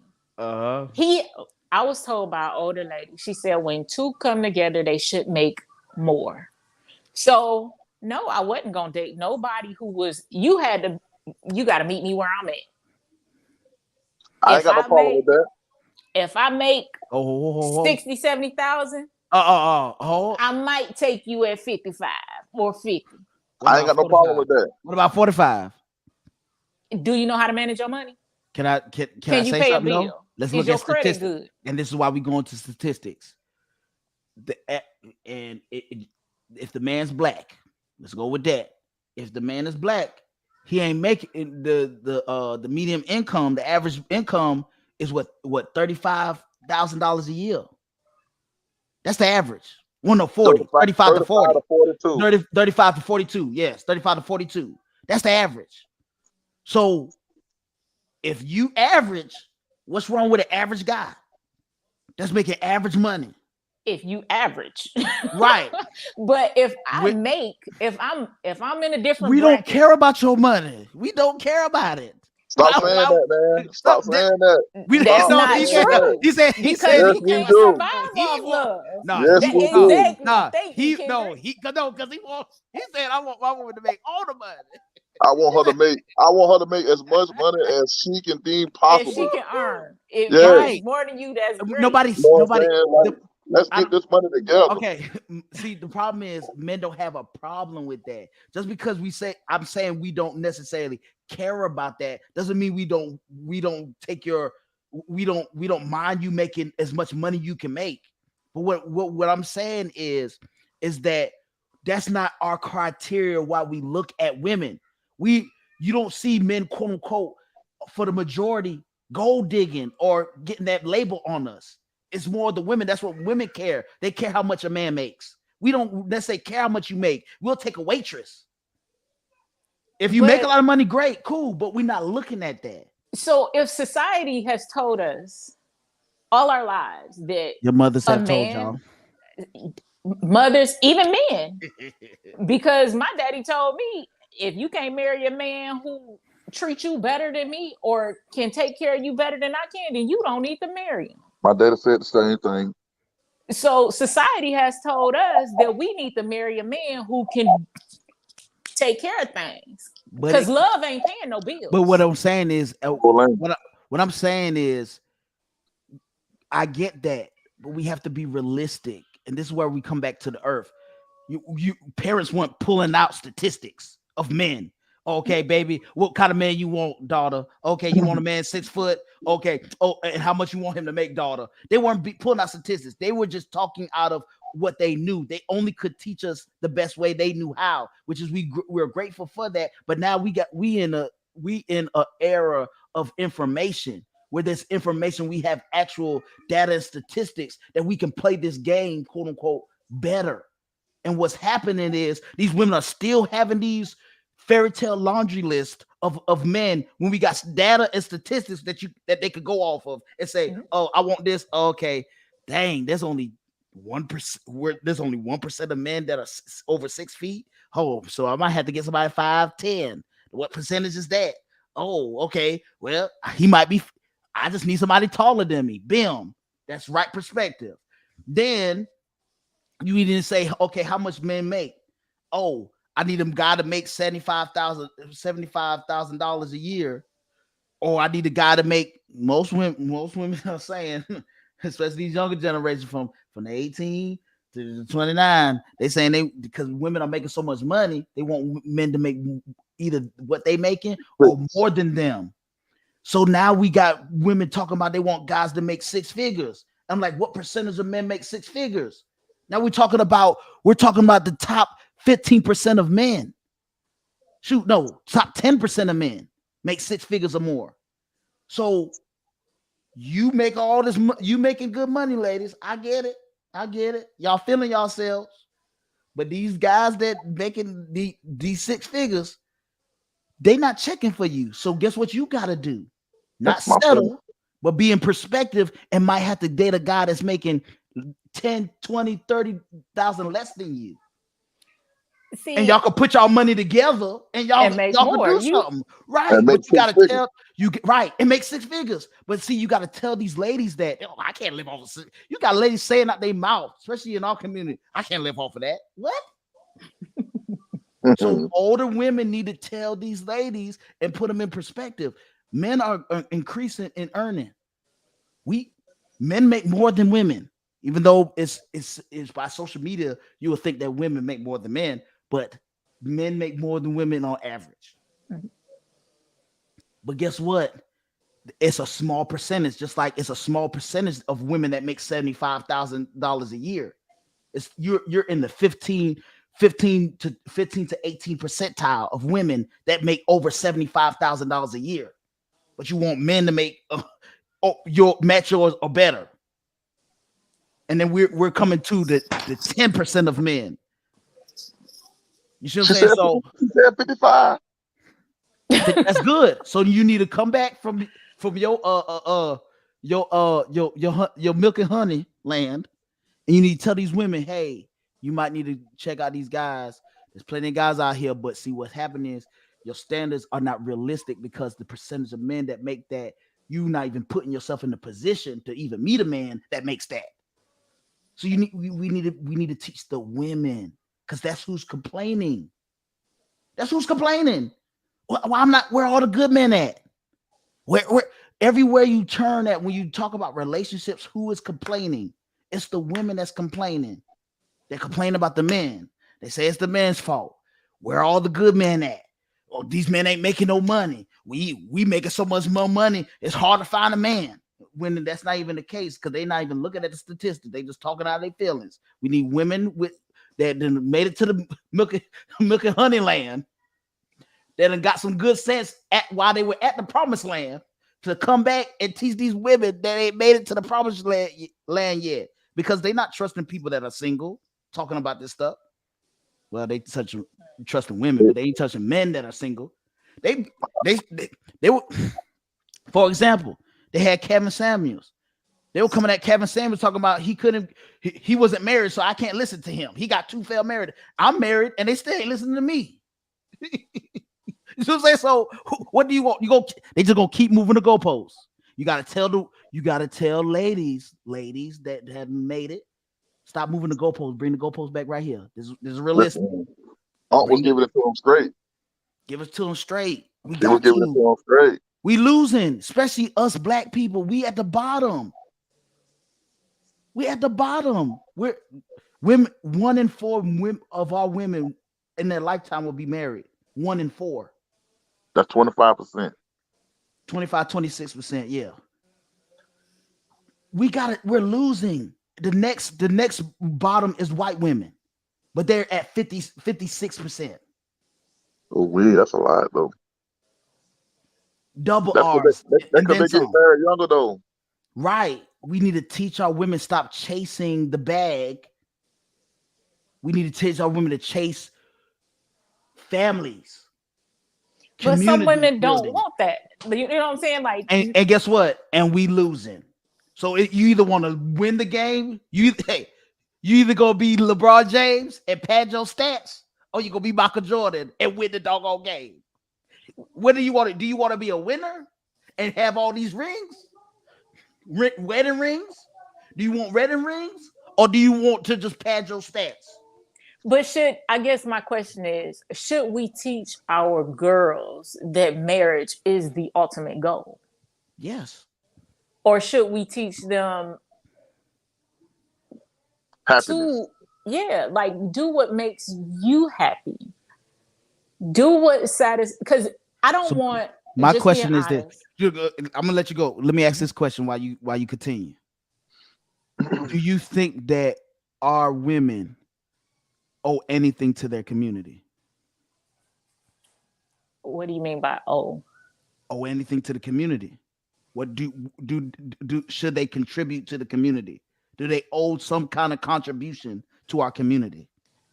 Now, this might ruffle some feathers. My daddy told me, excuse my mouth, this world don't owe your black nothing. Right. So but what I'm saying, even in our community, you don't owe nothing to your community. I don't owe nothing. Should I contribute? Yes. Should everybody contribute and help grow the community and help the community become greater? Absolutely. But do I owe? Am I indebted? No. Am I entitled to? What happens is the problem with that, and I get the sentiment. The problem with that is that's how our community is not being built, because it's lopsided. One side is saying, the men are saying, yeah, I do owe something to my community. That's what raised me. I owe something to it. I need to come back and pour into it. It's the same thing in Camden County. We got black dudes leaving Camden County, getting educated and staying in Atlanta, and not coming back and using their education back into our community, and we suffering back in Camden. We owe something to our community, because guess what? The government ain't giving it to us. We ain't talking about. We ain't taking. They ain't talking reparation. But this is We got to repair ourselves. right. And this is the thing. Oftentimes your community rejects you. And you're accepted in those areas where you were not raised, or so you end up going into other areas where they accept you. I done been in, like I said, I done been here for the last 4 years trying to teach financial literacy, trying to, people don't want it. That's just so and so daughter. But you did your part. You could move on and do what you got to do. You did your part. Your job is to So say imagine how many people have the same experience, then came back home trying to rebuild the community. So you say you ain't reached nobody? Not one or two people? I mean, maybe. I don't know. Right. So you don't know what the impact you have. Your job is to just do it. Your job ain't the outcome of you when you try to do something good like that. Your job is to just do it. Who controls the outcome? We Christians, right? Who gives the increase? We give the increase? No, God gives the increase. Somebody, you'll plant the seed, somebody else will see, they'll see somebody else down the road, they'll water it. And guess who does ultimate is responsible for the increase? God. See, what's happening is we try to play God. Let's see, but that's a whole nother story. We try to take over God's role and we try to be responsible for the increase. Who gives the increase? God gives it. All we do is when God has put something in our heart, burning in our heart, probably something we should be doing. So we do it, and God has control of the outcome. Right. That's when you see people do too much, and it goes nowhere, and they burn themselves out. Your job is to do it. Don't care what nobody else say. They might even try to tell you, hey, well, you need to do it like this. You'll see better gains. No, that's not the job. I'm not supposed to be trying to make gains, because that's superficial. I'm supposed to say what I got to say and go about my business. That's real. So that's what needs to happen. We do owe that to our community. Sometimes we have stuff burning in our hearts, but we like, oh, but I don't see that working out. And we just go about our business and quench that burn in our heart and go about our business. We owe something. And so I say, do women owe to our community? Yes, just like as well as men owe to our community. And we need the older ladies to tell them what they should be doing for our community. Okay, get your education, cool. But are you thinking about building our community with that education, or contribute something, giving us resources, and then going about your business? You ain't gotta quote unquote stay there, but are you bringing back resources? Are you bringing back contact lists? You know what I'm saying? We owe to our community. We have to build community. And I'm not talking about just the inner city, urban inner city. The country. We're extensions of the urban inner city in the country. So we're talking about us. If Black people get together, a man and woman get together outside of the urban city, that's still building our community. Because what happens is you have children. They grow up in a stable household. Therefore, they're more likely to grow up and get somebody that will get them into a stable household, and then we start a better cycle. But right now, what's happening is there is a part of our community that is out of order. I'm gonna say it. They're out of order. Women are out of order. It's not the men we should be talking to now. We don't talk to their ear off. Our ears bleeding. We know what you want. We know what we're supposed to be doing. And we took that in consideration, and we're going to move forward. No one has told women anything. And that goes back to, you can't tell nothing to mama. She made the decision the way she made it. You can't speak back to mama when you get older. You can't say nothing bad about mama.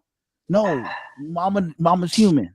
Mama done messed up. She done taught some wrong things to our daughters. So now we got to reverse the curse.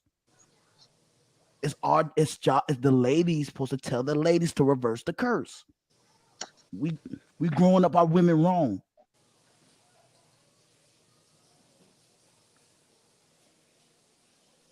My mom put an A1, baby. My mom put an A1. She tell it like it is. Like, it is what it is. If you're wrong, you're wrong. If you're right, you're right. Right. And you know, you ever heard this trick though? Some mothers be pulling this trick. They be like, you gotta respect your elders. Hold on, whoa. I'm not out here running amok on the streets. I'm respecting you. But if you wrong, mama, I'm gonna come in. I'm grown now too. I'm gonna tell you wrong. Don't be trying to pull that fast one on me talking about some respect your elders because you don't like it. You're not liking what I'm saying to you. It's how you tell us you're wrong. That's where the respect come in at. You're wrong. Don't matter. Even if you just use the sentence, you're wrong. She could just pull out of her hat. Hey, you respect your elders.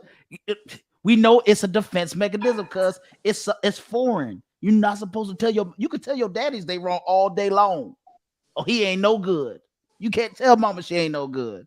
You can't. But see, I wouldn't in my family, we weren't raised like that. We were raised, and I teach, and I noticed a lot of people outside of my family have a problem with that. We were raised that you can speak your mind, you can tell how you feel, but you will not be disrespectful. There you go. So some people couldn't tell how they feel because they was disrespectful. And see, I learned that when we moved down south, a child was to be seen and not heard. Right. But that's not how my family, and that's not how I'm raising my kids. Right. I allow my kids, if I hurt your feelings, tell me I hurt your feelings. See, I think everybody needs to take a class on emotional intelligence. Right. To be able to learn how to properly voice how they feel and what's going on inside. So I tell my kids, if my kids get an attitude with me and they raise their voice, I let them know, look, baby, you can be upset. You can be mad, but you will not yell at mommy. Right. That's being emotionally intelligent. And a lot of old school people didn't, you're right, they didn't allow that. Now you need to come back and tell these young ladies how to be emotionally intelligent. You see all these nuggets. I'm not supposed, I can't shoot all these diamonds. Because in this climate, these are diamonds right here. These almost more precious than pearls and rubies and everything. You need to come back and tell these ladies because they're not gonna listen to us. First of all, they're not gonna really listen to us because we're men. Remember, we're the enemy. Remember, we're the enemy.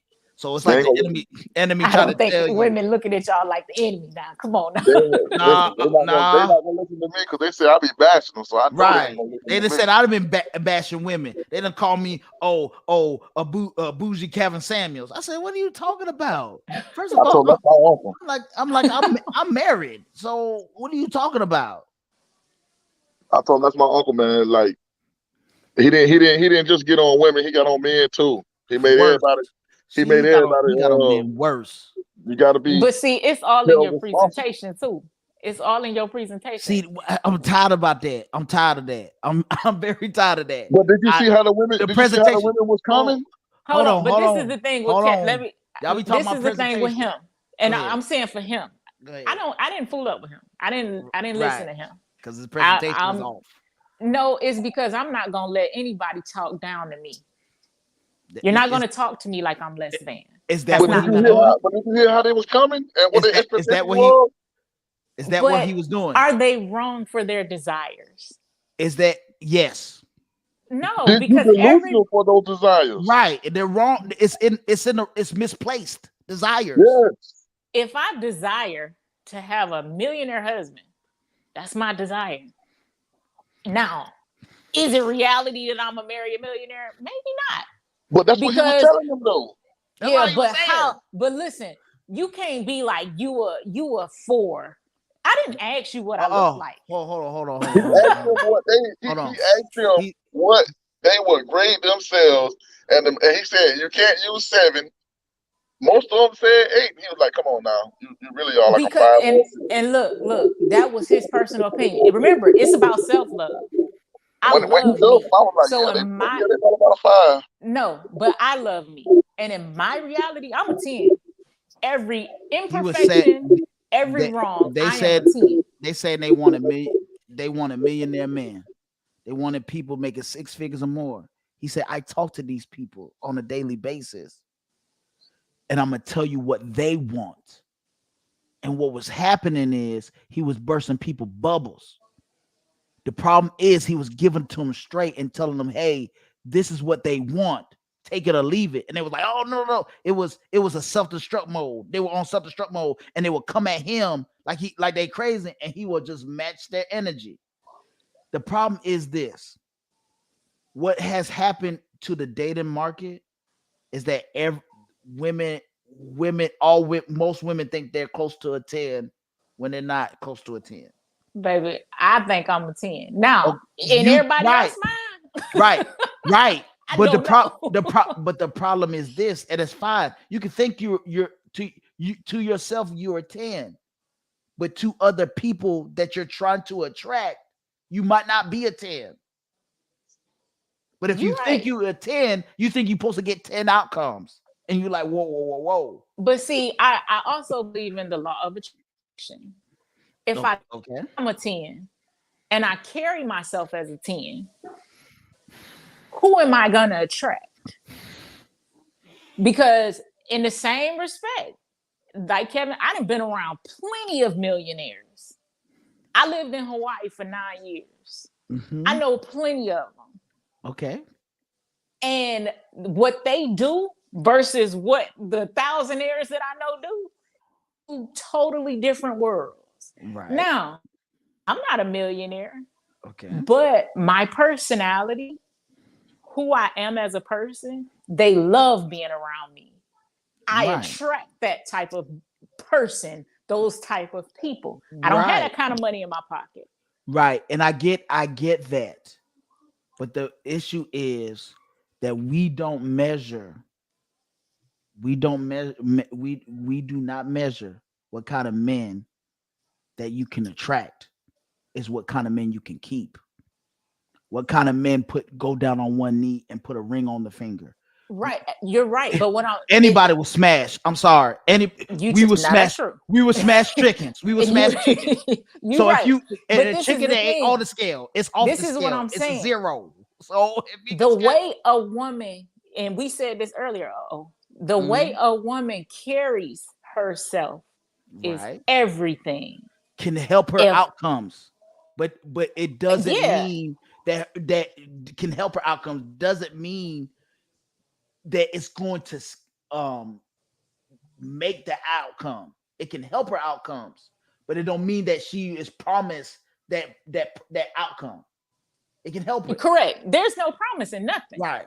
There's no promise in nothing. But like I said, if I think I'm a 10, I carry myself like a 10. I conduct myself like a 10.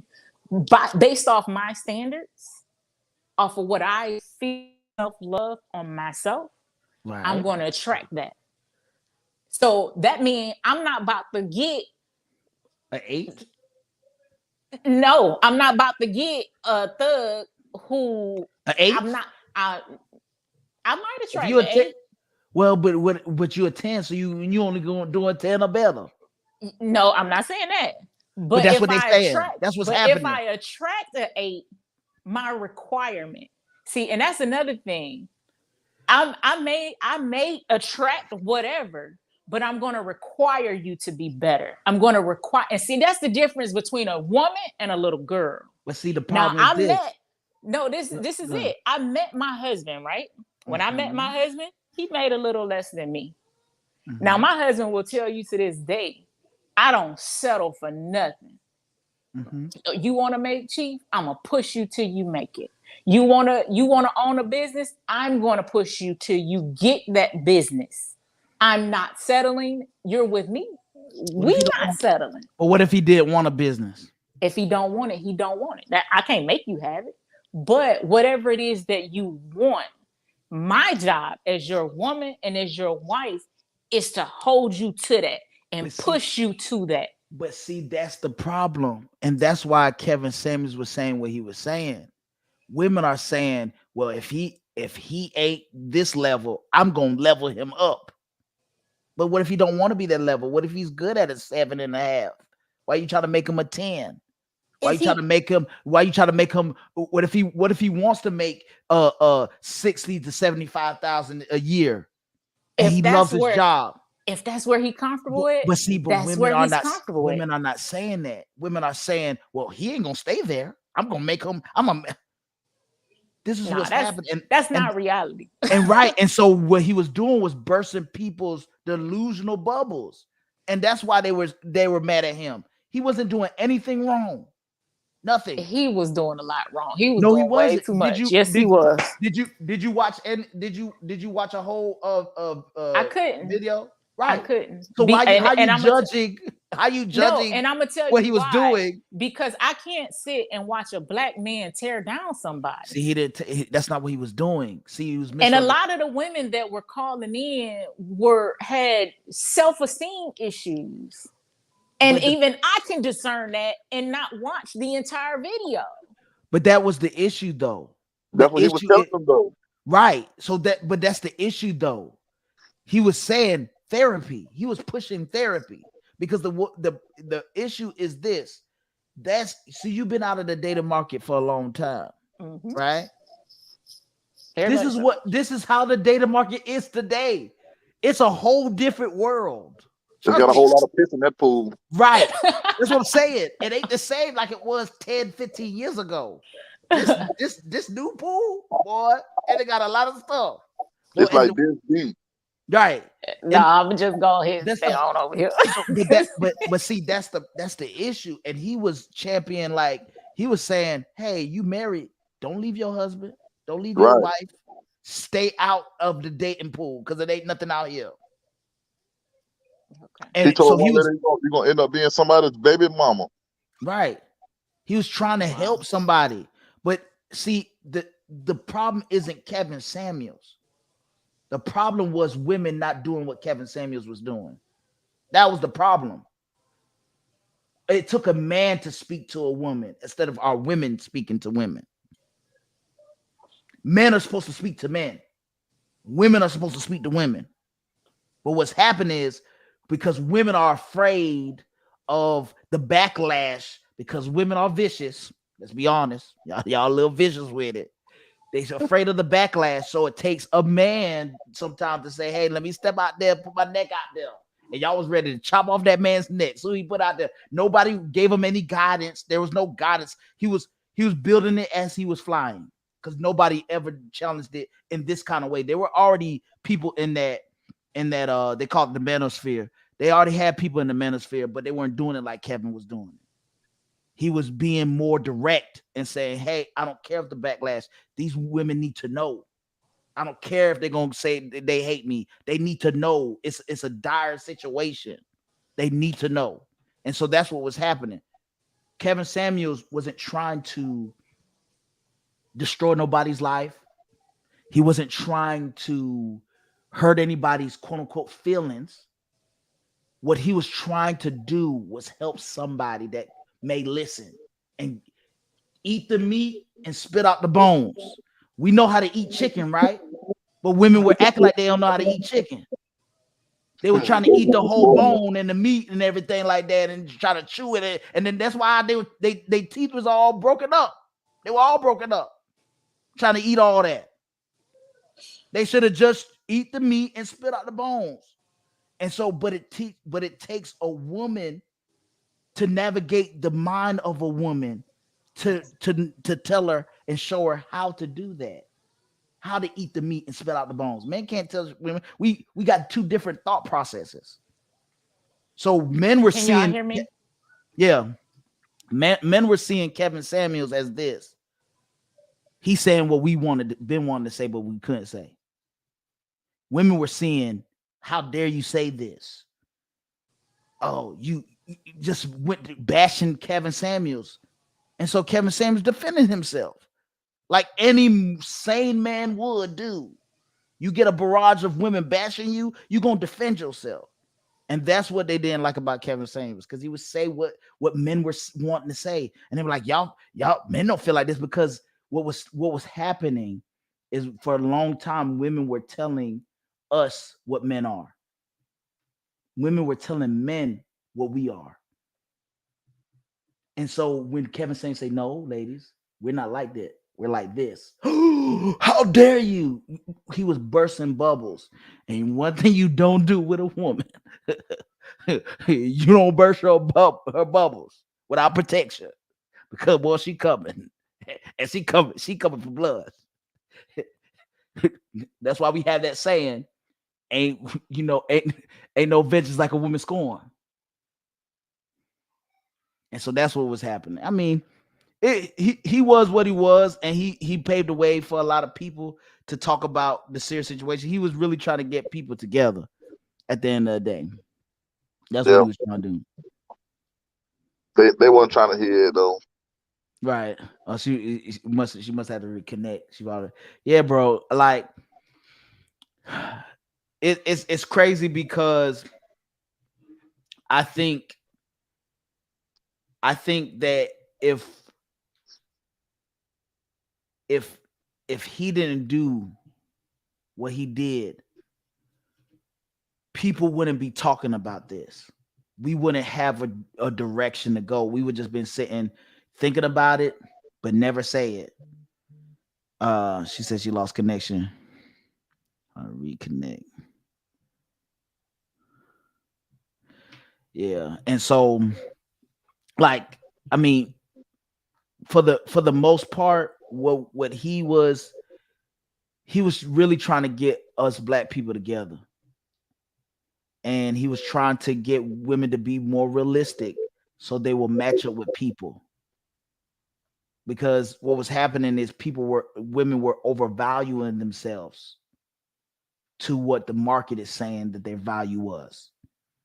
And he was trying to say, yeah, you're valuable, you are, but you have to be realistic with your value to the market and match up with a guy that is adjacent to your value. If you're only a 6, why are you trying to go at a 10?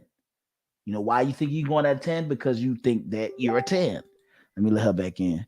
She came back in. Yeah, but I was you good? What I was telling him is that Kevin Samuels was trying to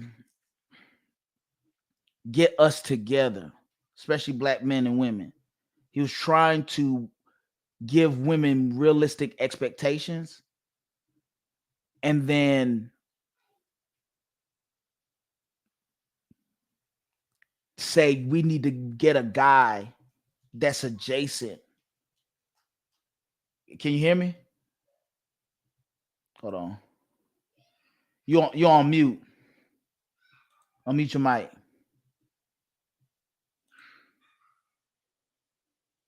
Hold on. All right, you good. You should be live now. Oh, I didn't hit the mic. Oh, you should be good now. Hold on. Yeah, go in and come back out. Yeah, she gonna do that. But yeah, pretty much what Kevin saying was trying to do was trying to get people together, and he did. He got a lot of people together. He was having better success than most of these self-proclaimed matchmakers. He was having way more success from running a YouTube show. And RIP to the Godfather. I'm just gonna say that, put that out there. I watched him. I did. Because I was waiting for him to say something wrong. And there were things that were debatable, but he was right. It wasn't nothing that I could say that hey, he was wrong in. He was right. He was saying exactly what we were saying we wanted to say. Like I was saying Kevin Samuels wanted to get black men and women together. Because what was happening is women were overpricing themselves on the market, and it's messing up the dating pool. Because what was happening is women are saying that they're 10s when they're really 6s or 7s. So they should be matching with guys who are 6s and 7s. But if every woman think they're 10, they're gonna try to match with a 10, and anything lower than the 10 is settling. And that was the big problem. He was saying, no, you're not a 10. He was saying Beyonce, he was saying Kelly Rowland, Beyonce, Rihanna, those are 8, 9, and 10. They can be interchangeable. Are you that status? And he didn't. He said fresh. He said fresh out of the shower. You can't use 7 because that's a default. So people that women use to be modest. So they say 7. So this would be my question: Mm-hmm. who set the standard? Men do. So why are you allowed to dictate my value? And just like you're allowed to dictate our value. It went both ways. That's why people misunderstood Kevin Samuels. Kevin Samuels says women told us what they value. They want a high earning man with high morals, that have a high income, that are marriage minded. That's what y'all wanted. So he said, okay, you want that. Now this is what we want. And women will say, oh no, we get what we want. We all get. And that was the problem with Kevin Samuels. Women were having, because he was being realistic and saying, hey, a lot of people saying high value man. Yeah, they're high value to women. And the high value women is what men say is high value to us. It went both ways. But a lot of people misunderstood him because they didn't hear him out. They just took a 5-minute clip and a piece of clip. And you're right. Because I'm a prime example. I was not going to listen the way he came off. And the reason, I'm a business owner. So when you are doing something where you have a particular audience and he can say he was trying to help, but at the same time, he was worried about his pocket. He was chasing after a bag. He had a platform that he needed to build to make a bag. Right, of course. I was like, not his customer. He ain't doing this for free. I was not his customer. And I was not his target audience. Right. Because when I did listen, it was not appealing to me. What he was saying, how he was talking to people was not appealing to me. I was not his target audience. You should see how he spoke to men. It's a lot worse. And I know. See, I didn't even know I heard him one time. That was enough. Didn't even know he took men. And that's what. But see, that's the issue. That's what he did before he started talking to women. He was talking to men for like a year, women would come on the live and be like, "Yeah, get those men, get them," right? And he would go in on men. I mean, like you thought he was doing women. He was being nice to women. Trust me. His opposite between men and women. Oh, he was nice to women. That's just him. He was an image consultant. And so, when those image consultants, they're harsh. They say, oh yeah, you need to lose weight there. You need to do that, wear that. They're just straightforward. It's no beef, no nothing. They're not mad at nobody. They might get a little frustrated because you're not listening. But other than that, that's what Kevin Samuels was. Kevin Samuels wasn't he wasn't trying to destroy nobody. He was just trying to give them give women tell them what men want in you. So when women came and was like, well, we make money now, so that should be value. Men don't value that like women do with men. Women value men with that are high earners. Men don't value women that are high earners. We don't mind that they are high earners, but we don't say, oh, we must have a woman that is a high earner. You see what I'm saying? Right. So that's what Kevin was saying. He said there's one time he was talking to a lady, and what made him go viral, it was the average at best video. He told a lady that she was average at best. But the problem is that segment was 20 minutes long. They only clipped off 8 to 10 minutes of it. The lady said she was average. And he said, by your own admission, you're average at best. So why do you think that you're going to get a 10? So everybody thinking, oh, he told a woman that she's average. No, she said she was average first. She said she was a 5 or 6. He was like, well, ma'am, that's average. And she was like, yeah, that is. He's like, well, you're average at best. And they only clipped that part, average at best. Yeah. And he was trying to explain to her, look, you should be trying to get a man that's 5 and 6 because you're 5 and 6 on the dating market. We all lined up. The 10s are at the top, 9s, 8, 7, 6, and it goes down from there. If you are one in this economy, women are lying to each other. They're telling women, oh, you a 10, girl, you a 10, sis. So you got ones and twos thinking that they're 10s because their friends told them so. And the market ain't say nothing. The market ain't say nothing yet. But I guess my problem with it is, if I got a sister or my homegirl that I know has went through hell and back and have self-esteem issues, you darn right, I'm gonna pump her head up. I'm gonna pump her head up until she believes it, because I want her as a woman. I want her to carry herself at a higher standard. So are you saying that most women have self-esteem issues? I think everybody got self-esteem issues, men and women. That's not what I asked you.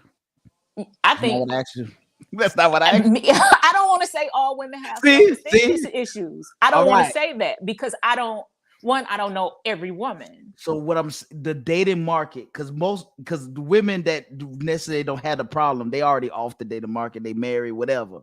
But the women that are on the dating market, the ages from 18 to 29, that's not us. There's nobody that's on here. From 18 to 29. I know it go high. I know you trying to say it's high. It is higher, but we ain't go. We go give them a pass today. We're saying that those women are being told in this environment, especially in the social media environment, that they are 10s, or if they ain't 10s, they up there. You see what I'm saying? And we're trying to read what he was trying to do was recalibrate the dating market. Like, it's off. Women are over exaggerating. And then he said, simps, we got to stop simping, because what's happening, dudes got to stop liking posts, because what's happening, women are getting there's some endorphins that are being released in women that are making them feel that they're higher than what they're supposed to be. Like, they start feeling themselves. And then I don't think it's my place. And I'm just that right. But see, I don't think it's my place to pull somebody down. No, that's not down. That's not pulling them down. That's telling them the truth. That's telling the truth. When are we going to start telling people the truth? Right. Tell the children the truth. Listen, if you're not I'm not going to sit here and say that my son is the smartest person in the whole class when he can't read. Like, that's crazy to me. My son need help, so I'm gonna get him some help. Right, but you also are not going to tell your son he's an idiot. No, that's not an idiot. I'm not gonna tell him he's an idiot, but I'm gonna say, son, you need to tighten up. Right, you need to put it in proper perspective, and that's all he was doing. He was saying, "Hey, you think you a 10? You're not a 10. You're a 7. Or So you're if your 6 friend, or 5. so if your friend is not a 10. I wouldn't lie to her and tell her that she a 10. I wouldn't tell her that she ugly neither. I'd be like, listen, it's somebody out there for you. Right. It's somebody out there for you. And it might not be who you want, but it's who you qualify for. Michael B. Jordan is not for you. Right. No, that is not what you need to be aspiring to hang on to. Right. Lil Duval is where you at. Oh, right. God. Come on now, let's stop lying. You're not getting Usher. You're not getting Chris Brown. At some point, I'm not going to live in that fantasy world that you live in. I live in the real world. Right. You're not getting Tank. You're not getting those. You might get the dude that work at the shoe store. You know what I'm saying? You know what I'm saying? Be real. The whole thing should be, you should be finding somebody that's gonna treat you right. So if you aspire for that 10 and you ain't even, if you average at best, let's say that, and you aspire for that 10, how you think he gonna treat you? Okay, so look at this. When women speak to each other, when women talk to each other, y'all lie to each other a lot. No, we don't. That's what it sounds like to me, dog. No, we don't. I don't believe. No, I don't believe that. I see some of these posts and what these girls be wearing, and listen, I'm gonna be honest with you. That to be looking terrible. Let me tell you something. And they be, girl, you working that? No, you're not working it. I'm gonna let you. I'm gonna let you go, but let me say this today, and then you could go. I was saying that you have the way women are today when they post, this is what is messing up the dating market. I did a video on it this week about it. And go back and watch it because it has some good information. It's actually to a science now. They got it down to a science. What was happening is what's messing up the dating market first and foremost are men. Men have messed up the dating market. They started the chain reaction. You know why they messed up the dating market? Simping. They're telling women what they want to hear. So what happens is a girl posts, for example, a girl posts something. Of course, she don't post it for herself. She posting it for somebody to say something. So because she posting it for somebody to say something, here comes the simps. And they say, "Oh, girl, you look good," and they like it, they heart it, and they give they all this bunch of people reaction. And the more cleavage, the better, because the more cleavage, the more she attract thirsty men that's gonna simp and like her post. So now it's letting off endorphins, and it's boosting her ego. And then what's happening is I call them the simp cheerleaders. Her friends come aboard and other women come aboard and say, "Girl, you gorgeous, you beautiful, you a queen." That boosts her up even more. So now when she was to the market, she's a 5. But now she done post a few pictures, and now she feeling like she a 10, and she ain't selling for nobody other than a 10. She could go get Chris Brown tonight. You know what I'm saying? So that's what was happening. And so then that boosts up her ego. That's the next thing that messes up the dating market is ego. The woman's ego has uplifted. So now instead of her saying, "Hey, I'm a 5 or 6, I'm cute," because a 5 or 6, if you talk to Kevin Samuels, a 5 or 6 is from cute to pretty. And most women are cute to pretty. They're average, 5 to 6. That's cute to pretty. Most women are that. So he's saying, "Hey, since you're a 5 or 6, you need to match up with the guys that's in the dating market that are 5 to 6, according to women." But instead, everybody's going to the top 10, to the 8, 9s, and 10s. So guess what these guys did? They peep game and they say, you know what they did? They give the women sexual attention because all the women want them. They know what they have in their hand. Oh, I'm a 8, 9, 10 as a man. Oh, all the women want me, so I'm gonna just run through them. And they're not requiring marriage before they have sex. They're not requiring marriage before they carry a baby. So what men did, they was like, they did a study off of Tinder and Bumble. They said 75% of the women wanted the top 10% guys. So the top 10 had access to the 75% of women. So women are judging men off the top 10% of men. So and it starts with men simping. That's why we trying to tell men in this space, hey, y'all need to stop simping because it's messing up the dating market. That's why the dating market is trash, because men have made it trash by simping. They need to stop liking people's posts. Just look at it, appreciate it, the beauty is what it is, and keep it pushing. Don't like no posts. And that's what Kevin Samuels was teaching. That's what people in the space are teaching. Say, y'all, we need to recalibrate the data market. Women are inflating their value too high. And the guys that would have gave them a fair shot, a fair chance, they're going over and saying that they're selling it. No, that's who you are. You're a 5 or 6. You need a date of 5 and 6. Those guys will treat you right. You're dating these dudes that's having the pick of the litter. So how they gonna treat you? They're gonna treat you like the pick of the litter. And then you're gonna apply it to all men as if you gave all men a chance. No, you put a lot of those dudes in your friend zone. And then I said, hey, your husband's probably in your friend zone. Well, a lot of women don't want to hear that. That guy that you kind of find attractive, but you think you could do better, that's probably who you need to talk to. He's a good guy because you put him in your friend zone. He's your friend. You know, he's a good guy if you made him your friend. And girls ain't gonna keep no douchebag around.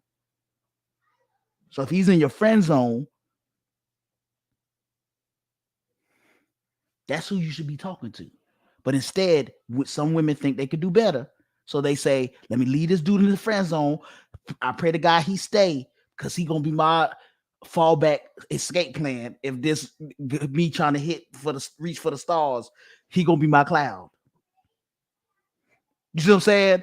And that's what happened. I'm like, no, let that man free. Let him go with somebody that is calibrated correctly. That let him free, because he's wasting his time there in the friend zone.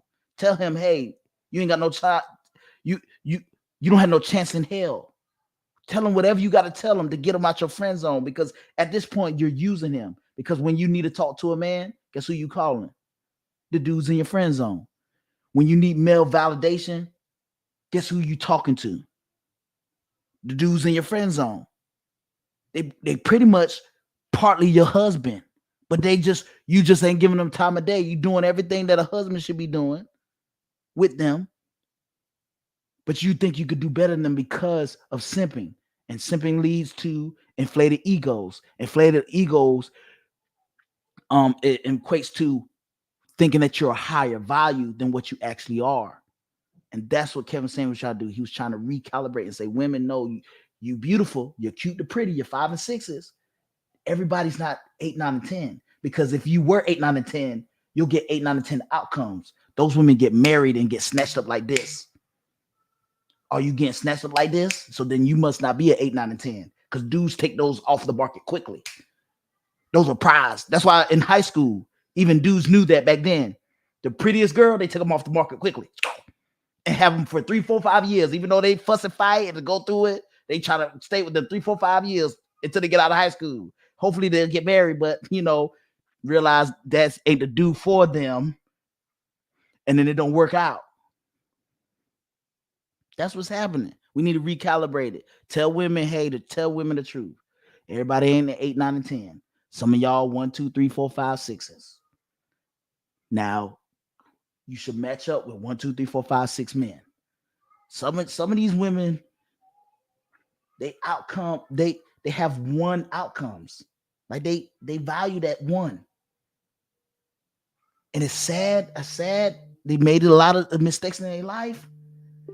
And even though I believe in God and I believe in won't he do it, and I get it, and he can do it, doesn't mean that he will do it. He can do it. I believe my God is big. I serve a big God. Don't mean he gonna do it though. That doesn't mean that. Hold on, we got what the post. Sorry, man, do the same. So, and that's the thing. Like, I think we really need to readjust what the data market is doing, because what's happening is people are missing out on their blessing, because they looking over their blessing, because they thinking that won't he do it? Yes, he would do it. Don't mean he gonna do that for you. That's everybody portion is different. What God has for you is for you. You can't look at somebody else and say God has that for me too. No, what God has for me is for me. And so that's what was trying to happen. He's trying to recalibrate and say, hey, you need to look like this. You need to stop looking like this. Look like this, not like this. That's what women been doing, looking like this instead of this, and matching up with the right guys for them. And the guys are matching up with the right girls for them. And then now guess what happened? People are getting married again. People are having babies again in a stable family situation. And the community is being built again. But what's happening is women are looking like this, and they missing their blessing. They blessing right here in front of their face, in their friend zone. A lot of these, they need to go.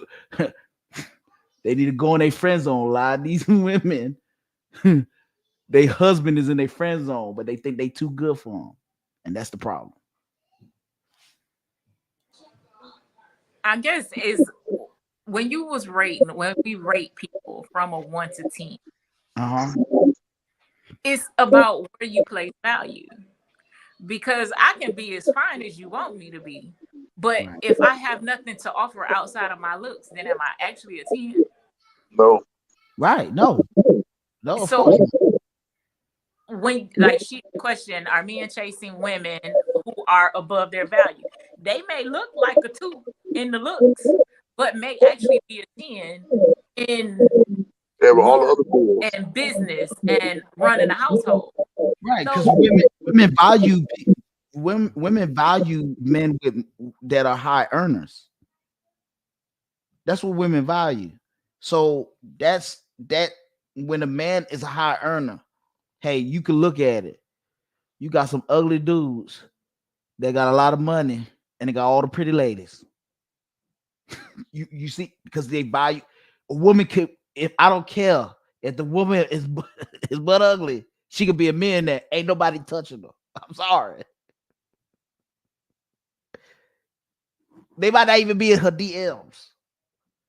If they tired of pleasing themselves, they might go to DM and say, hey, why not? But other than that, that's just the truth. It's time for us to tell women the truth now. We done heard it. It's women's turn. Y'all turn. Tag y'all it. That's it. Tag y'all it. I think women are telling each other the truth, but I think we don't base it off of look. I don't tell my girlfriends you a queen, you and see that's a trick. Back in the day, queen used to be a term that we used To empower us. Yeah. Empower. But now it's used to manipulate and to talk down at and to it's been warped. And all Kevin Samuels was doing was trying to recalibrate and say, hey, Trying to bring back that balance. yeah, we missing each other. We gotta get each other again. We're missing each other. And he didn't want us to miss each other. That's what happened. He didn't want us to miss each other, but they were giving him flat because it was something that they haven't heard before. And he kept saying, hey, y'all ladies, y'all older ladies, y'all need to stop lying to the younger ladies. Tell them the truth. He was saying, I'm not supposed to be here telling women this because it's gonna make me look like I'm crazy. I'm the bad guy. And that's what he was getting. He's the bad guy. But he was trying to help. He wanted to see black women respect and treat black men the way they're supposed to be treated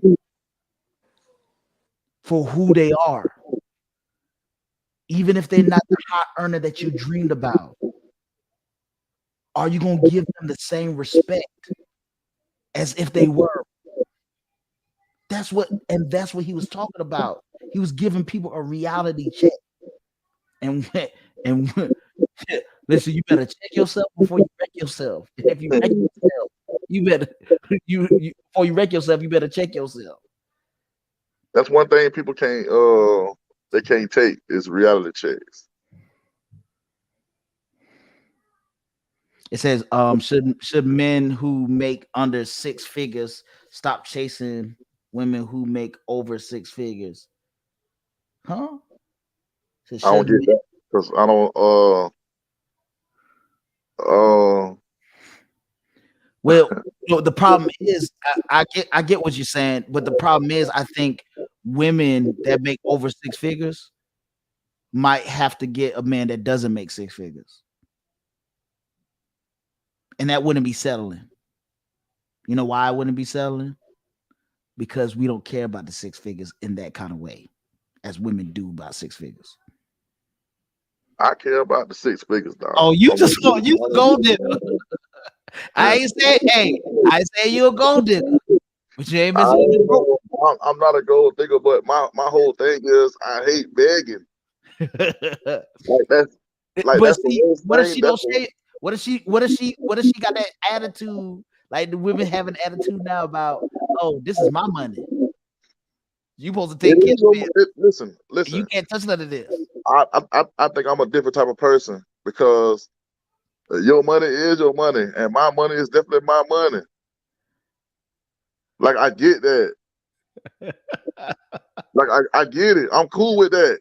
I'm cool with that. As long as listen, hold on. As long as these bills is paid, I don't care what you do with your money. Right. If you wanna go to the casino and gamble it all away, that is your business. Right. I agree with that. I I agree. don't. Nope. Mm-mm. Listen, I I'm call me just, old school. I I'm, agree I'm with that. just, I'm just like that, man. I listen. I don't beg females for money. That's not my thing. And it's just, Well, I mean, I moved. I'm just on the aspect, man. Listen, man. Let's go out here and if God made it able for us to go out here and work, let's go get this money. Yeah, but you talking from a single person. So I agree with you. You talking from a single person that get into a relationship. I'm talking about I'm married, so we move our money Exactly. differently. Like If me, I when treat when, when we treat our money but like what a I'm saying business. though, when me and my girl get married, okay, so let's just say we open up an account together, and every time she get paid, I get paid. She can put money in it. I put money in it. I'm cool with that. But I'm just, I don't She, know, man. you going to a six I'm, figures. I'm You going to cool. six I'm figures. cool with her. I'm cool with her having her own bank account with money in it, Oh, she and can have. we having a joint bank account with money in it. As long as these bills paid, do what you want to do with your money. That's your money. You earned it. Nah, Look, that's gotta go back to the family. Nah, we you go. Both our paychecks go into the same account. right. Same here. Now, Same here. I'm the finance person. I create a budget. Now, do I allot him money? No. He make more money than me. No. I tell him what bills need to be paid, what I'm paying, and what's left over, and what I'm doing with what's left over. He say, "Okay, babe, this is what I'm gonna take. This is what I need to do," and that's it. It's See, that's one. too It's much. one account. That's too Now, much for me. don't get me wrong. There's other accounts all over the place because our marriage is like a business. We got stuff going on all over the place. But at the same time, nah, it ain't no hide. No, we ain't doing that. We ain't Yeah. doing that. Yes. I ain't saying nothing We two about. people who became one. Ain't Right. nothing Listen, separate around here. right? I said Right. I'm not talking about hiding money. I'm talking about okay. So Oh, she hiding that money. Trust me. listen, she can hide it if she want to. She gonna As long hide as it. these bills You ain't paid, gonna know either. And as then long as these bills paid, and I say she if think about you her. say if you say okay, we putting this much money into account every time we get paid, as long as that account keep adding up, I'm cool with it. Oh, she thinking about her escape plan. She gonna put that money to the side, boy. Put it to the side. I want you to be. See. I think that's what I think most men are insecure about that. I'm not insecure about that. I don't think that. I I'm don't think. not insecure about her putting money to the side to leave. No, no. To be honest with you, I don't think. if I gotta worry about that, I really don't need you here anyway. I don't think that's. I don't think it's necessarily insecure. I just think that they There ain't don't another want. word for it, dog. It's an attitude. It's an attitude of, hey, I I I can leave here. You know what I'm saying? You already planning your escape. It's like, oh, so is that what you're trying to do? Are Okay, you so trying to escape? I say this. I think I only think a female would think that if she don't think she's being treated the right way. If she thinks she's being treated the right way, there's no Nah, there's out women plan. there's women that come into the relationship soon day one. They got their backup plan ready.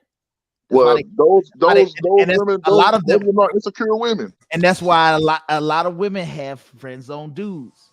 They keep their friends and they say, "Oh yeah, I can have a male friend." And a lot of those male friends, if you call them right there today and they in their phone and they say, hey, I'm about to come over there.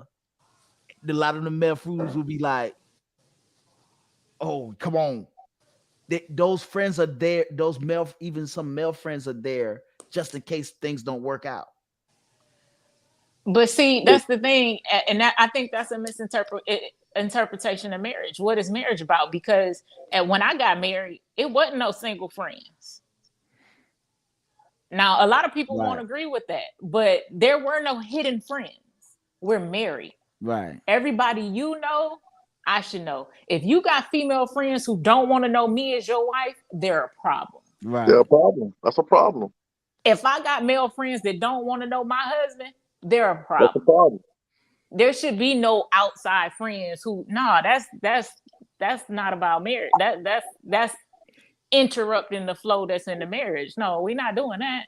Yeah. And so, I mean, with us, man, like we treat our finances like a business. So like nothing moves without none of us knowing.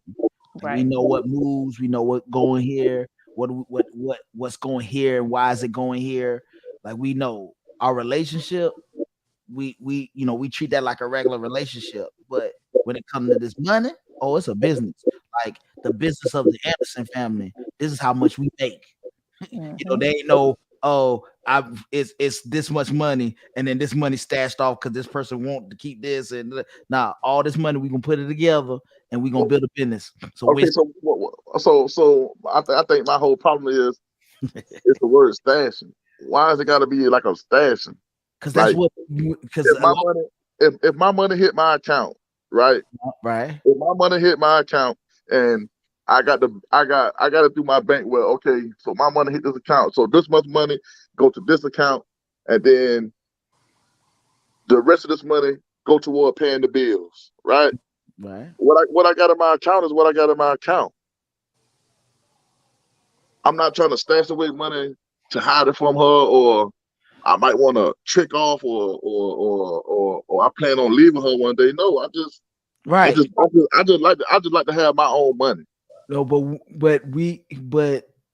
it's a thing. It's not, men don't necessarily do that. It's a thing that women do. A lot of women are taught to put money aside just in case if things don't work out. But see, it's not about if things don't work out. It's most of the time it's because of an emergency. It's not money. right. Even Yeah, like but let's see. we could do that together though. Why are you doing? No, this So is we the can't do thing. it together. We can. Even now, all of our money goes into account together. The problem comes in, I want to do something special for my husband. How do I surprise him? You can't surprise me. Y'all count together. No, So I have to hide something somewhere. No. So he don't know. What happens is this is how ours work, because we have our own separate accounts too. Like if somebody gives me a gift that's for me, it's my choice to take that money from my account and put it in with the money, or I say, hey, I'm gonna go buy this or do this. So you hide money then? Nah. Same thing with her. If her mom sends her some money and says, hey, go buy you something, go buy you this XYZ, or here's some money, I just want to bless you. She didn't say, oh, bless the family. She probably blessing her daughter. Or you know what I'm saying? It ain't hiding money. So what's the difference in me getting my paycheck? So if I was trying to, hold on, I'm gonna get there. If I was trying to get something, I can move money. I say, hey, I need to get $50. Oh, okay. It's not like, oh my gosh, what you doing with $50? I could pull the money and put it in my bank account and go buy something if I'm trying to surprise somebody with something. We got separate accounts, but our money goes together. If we need to use the separate accounts, it's there. Listen, man, I like for her to have her account, and I got mine, and we can have a joint account.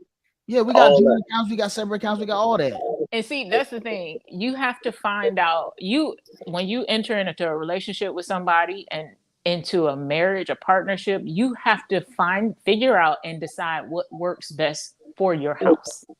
Because the way the Scotts do it may not work for the way the Andersons do it. Right. Or may not. It is just what works best for your house and your partnership. Mm-hmm. I like the way we got it. I'm just saying, because if I want to buy something for myself, if I'm working and I want to buy something for myself, I don't know. I don't want to have to ask you, can I buy something for myself? That's crazy talk to me. My husband don't ask me like I said, we got one account. He don't ask me. He'd call and say, hey, babe, you remember to pay so-and-so? Because I create a spreadsheet. He gets the spreadsheet. I get the spreadsheet. He know exactly what bills need to be paid. Did you pay? Yes, I did. Okay. And he'll go do whatever he needs to do or want to do. And that's fine. No questions asked. But what I'm saying, though, is if I got my money in my own account, I don't have to call you and ask you nothing. I can just do what I want to do with my money. because we got the joint account, it got the money in it, and the bills is already paid. So my money in my account, I can go and buy 4, 5 pair of Jordans if I want to, or I can go and put money on this old school if I want to, or I can do something to my truck if I want to, The, because all, the everything only is problem I already see with in that, line. Huh? the only problem I see with that is, and we were like that for a little bit, and you know the problem with that, if I'm telling you, it's gonna bless you, bro. If you put your money together, you'll see how much you'll save, and then you see how much you could build, and you start saying, "Oh, we could buy this home." That's how we bought our home. You know, we had help from our folks and stuff, but Yeah, but that's how we bought a home. We put our money together. We start putting our money together. We was like, "Oh my gosh, how much is it?" I said we could have saved $60,000 in 2 years. What? sixty but what thousand in 2 years? all I'm saying though is that account that we got together that we put the money in, that could be going toward getting a home or whatever. But see, this is That the money thing, steady There's checks going. and balances, though. right?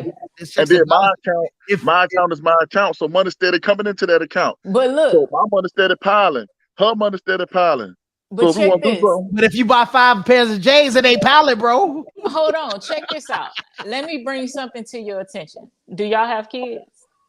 okay, yes, Okay. A woman's perspective, she may have a separate account and money in her account, but guess what she gonna do with her money? She gonna provide for the home. If Right. she sees something, the iron is broke, Exactly. she gonna go That's use what my her mama money does. and That's what replace that iron. If the kids need new shoes, she gonna use her money, and Right. 9 times out of 10, all her money is gonna be spent on the home. Right.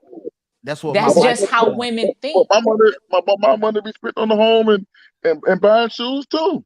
Yeah, but your money in your separate account is gonna go towards your truck and your In your shoes. shoe, yes. You Word. not gonna See? think If I like say a Right. woman. when I say buy Right. 5 pair of shoes, the one pair could be for me, the other 4 could be for Right. the kids.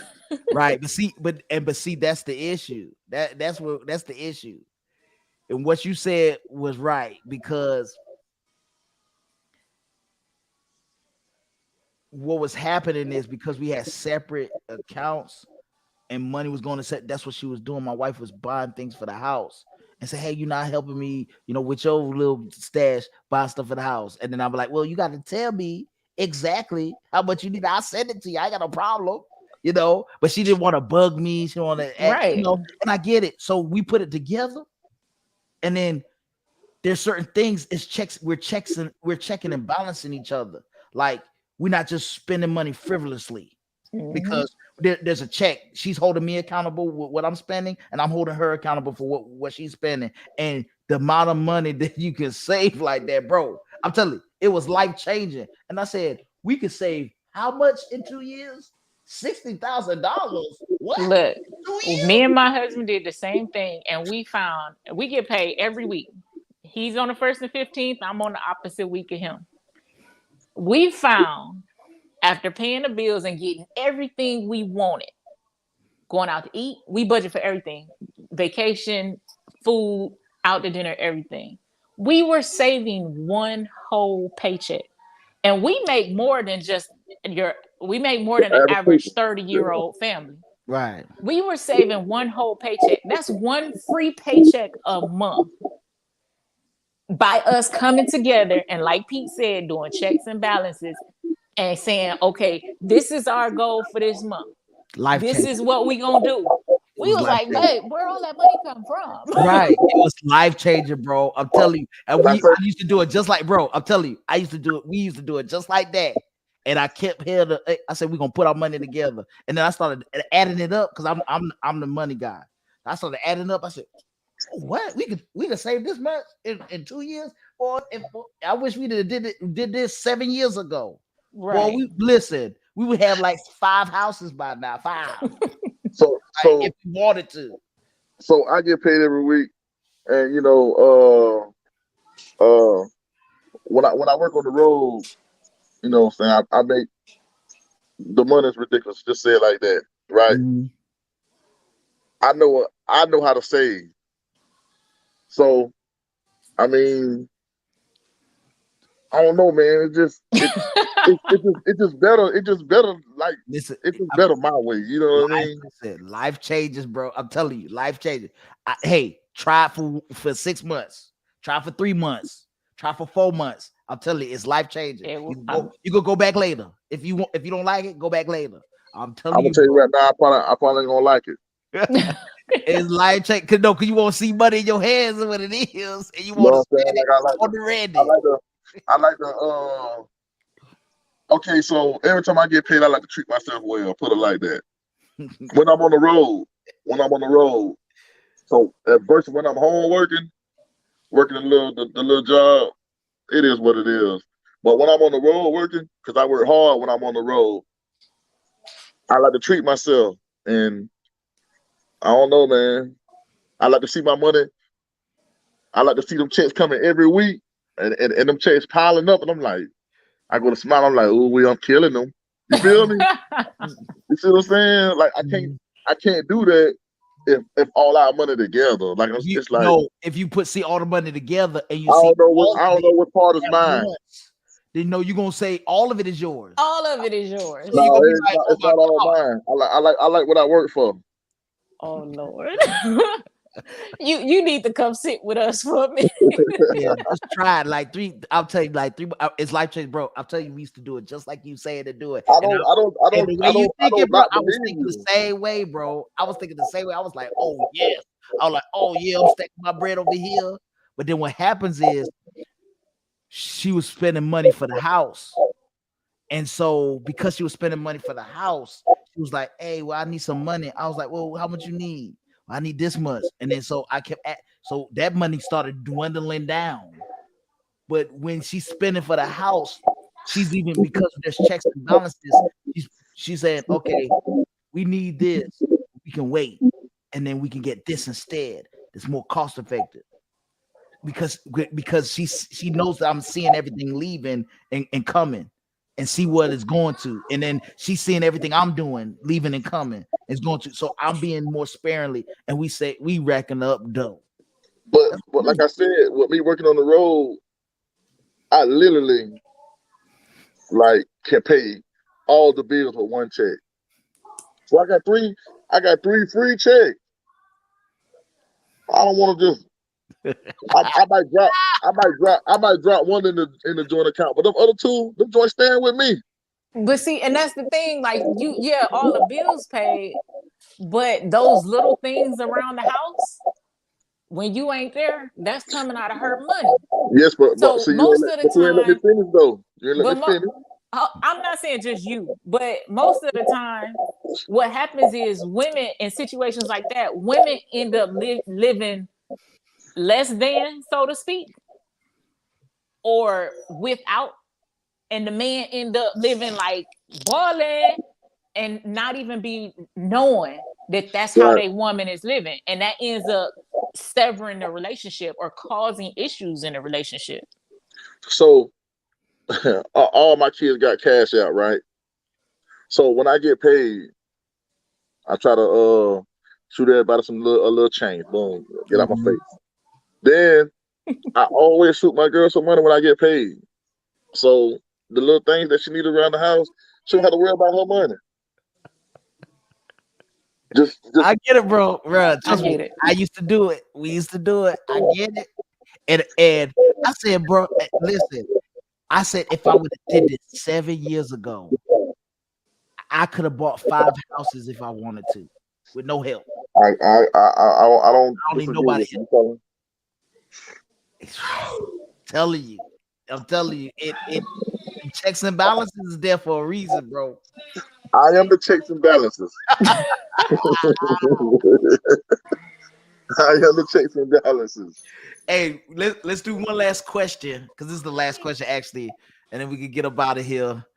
This was a good conversation. It was Yes. good. I think there's a lot of things that people could get out of this, and hopefully it blesses someone. But the last question of tonight, because our title is modern women don't need men. So the last question of the night, it's a big feud that we have. How do we end the feud? And how can we get men and women together? What's the plan? Just give a short little plan that you can see how can we end this feud and get men and women back together so we can build society the way it's supposed to be built.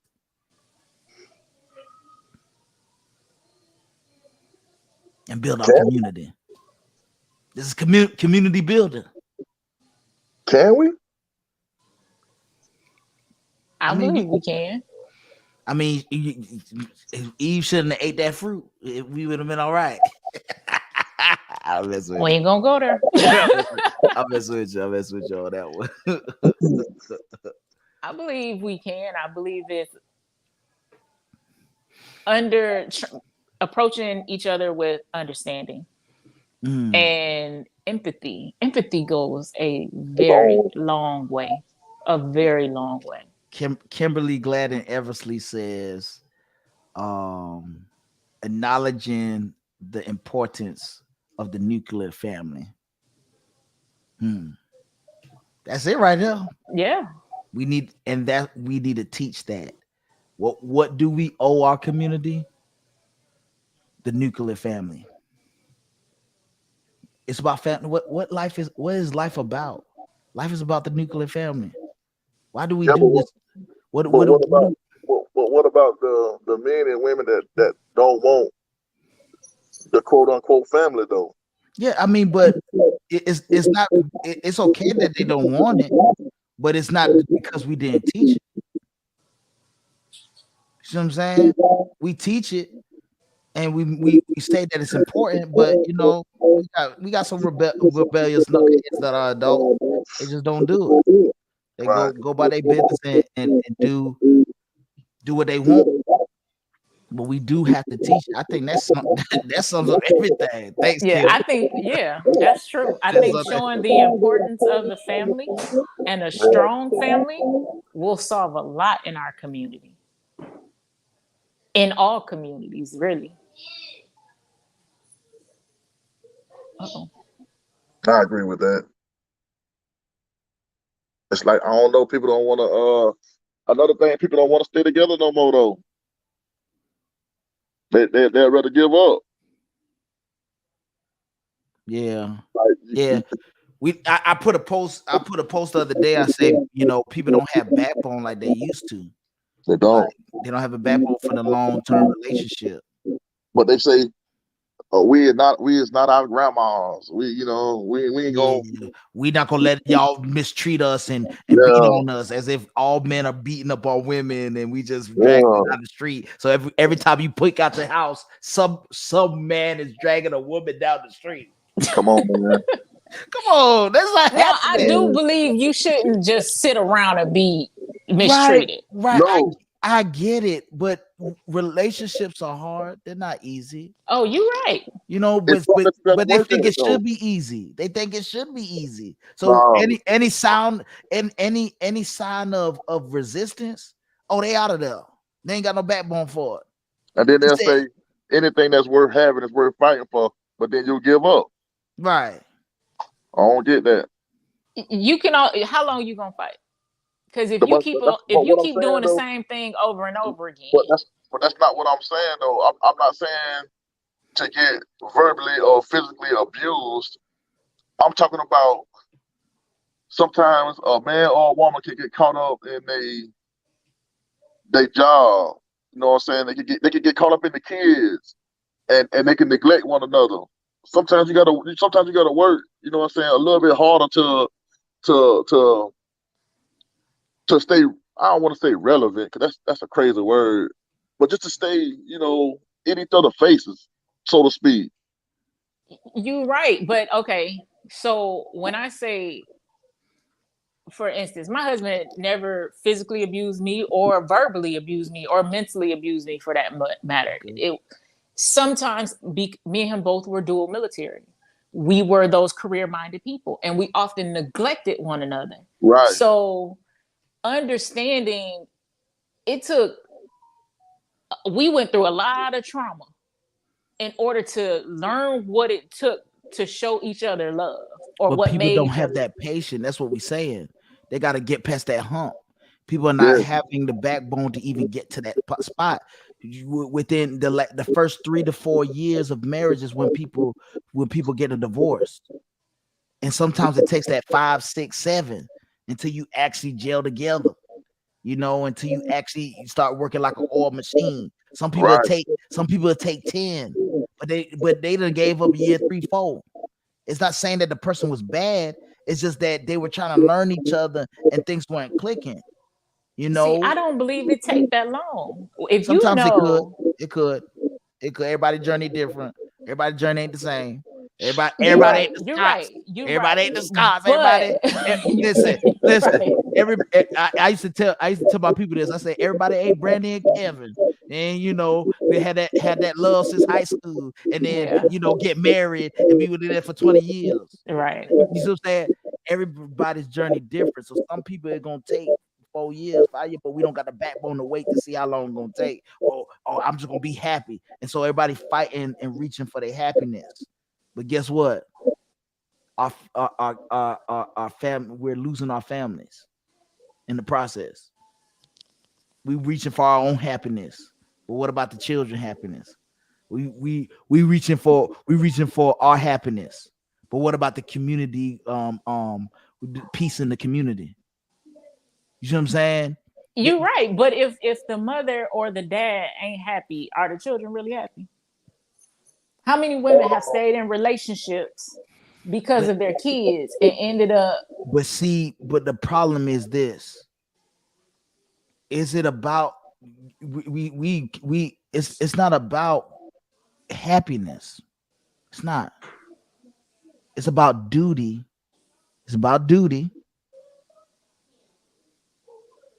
And it's about commitment. It's about keeping up with what you said. So we say better for worse. When it gets worse, we ready to go. We say for richer or poor, but when it gets poor, we gone. Now to We've an been extent, gone. I agree. I done been with my husband when we was dirt broke together. But there's a limit. I understand that. There's so much one person gonna take. And I get that. I get that. But the problem is this. We said it in the beginning. It's not the relationship is not supposed to make you happy. You're supposed to make yourself happy, remember? Right. We are responsible for our own happiness. You are absolutely right. And what happens is a lot of time is the reason why we break up, because we searching for the other person to make us happy, and they're not happy, and it's not happening. So we gone. No, a lot of the reasons people leave marriages is not just because they're not happy. Irreconcilable differences. That's right. Translation. I'm not happy. Yeah. But my mental health is very important. I'm not going to stay in a relationship. Get a therapist. Right. But both parties have to be willing to change. Me and my husband's marriage survived. And I can tell you some stories about us that had your hairs on your head, make you want. I could too. So our marriage survived because both of us decided to change. Right. That's where it goes back to backbone. We don't have enough backbone for relationships nowadays. I'm not saying it's just women.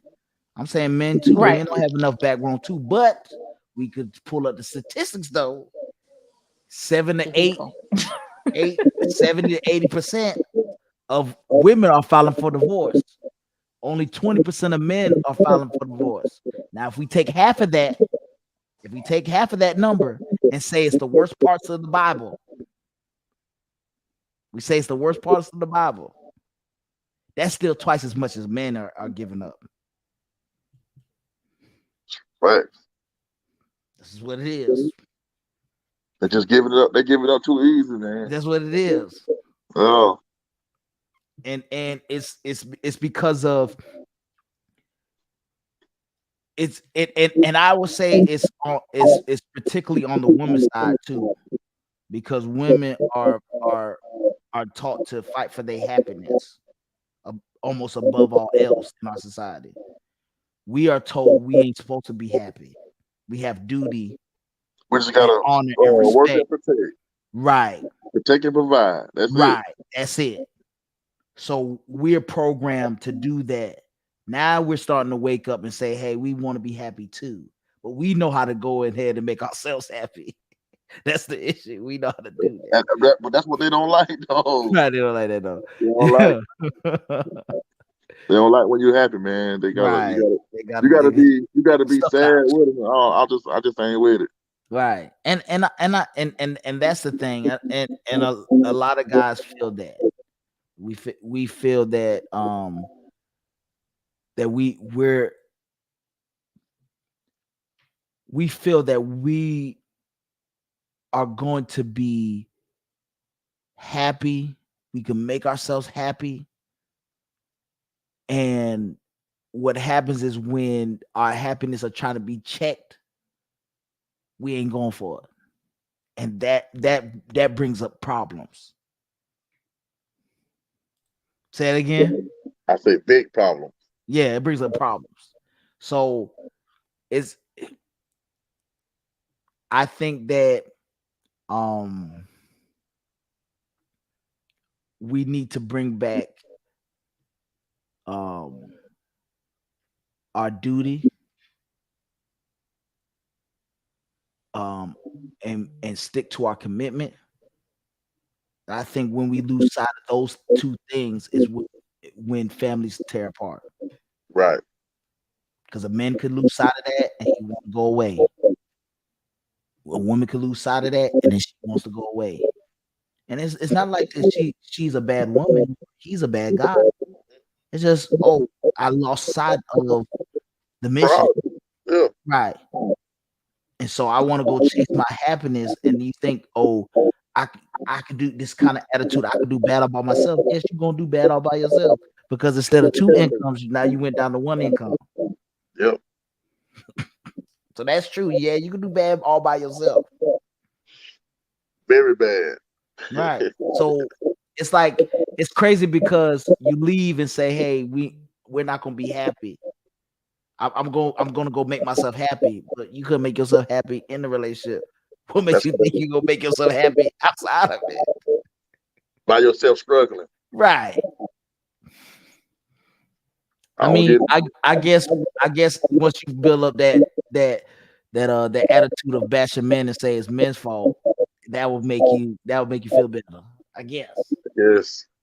But, Or like I told my girl earlier, she's watching the show called The Maid or something, and she was telling me about the girl on there, and she don't want no help from her baby daddy. I said, well, that's just the American woman story. She wanna struggle by herself so she can say she did it all by herself. Right. That's crazy to me. It's crazy. It's crazy. So you'll turn down help. If I was a single father and I needed help, man, somebody come help me. So somebody come help me. Come on, man. I guess that's the pride. So men have certain pride, but women have their pride is way different and it's hurtful. Mm-hmm. Their pride is very hurtful. It's hurtful to themselves and it's hurtful to the kids because it's crazy that you won't take help from the child's father because you want to do it by yourself. Right. Yeah. But yeah, I was trying to see if she was coming back in. Like she not come back in. Let's hold on. Where she messaged me. Hold on. Oh, she said her phone died. My phone about to die too. I'm on we about. I'll tell her we about to close out. Yeah, I'm on 13%. All right. Hey.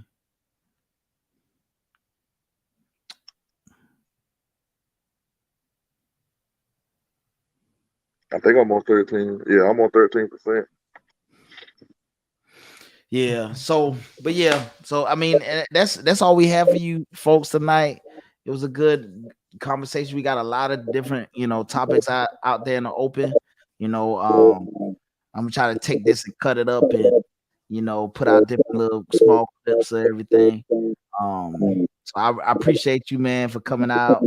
I appreciate Miss Scott for coming out as well.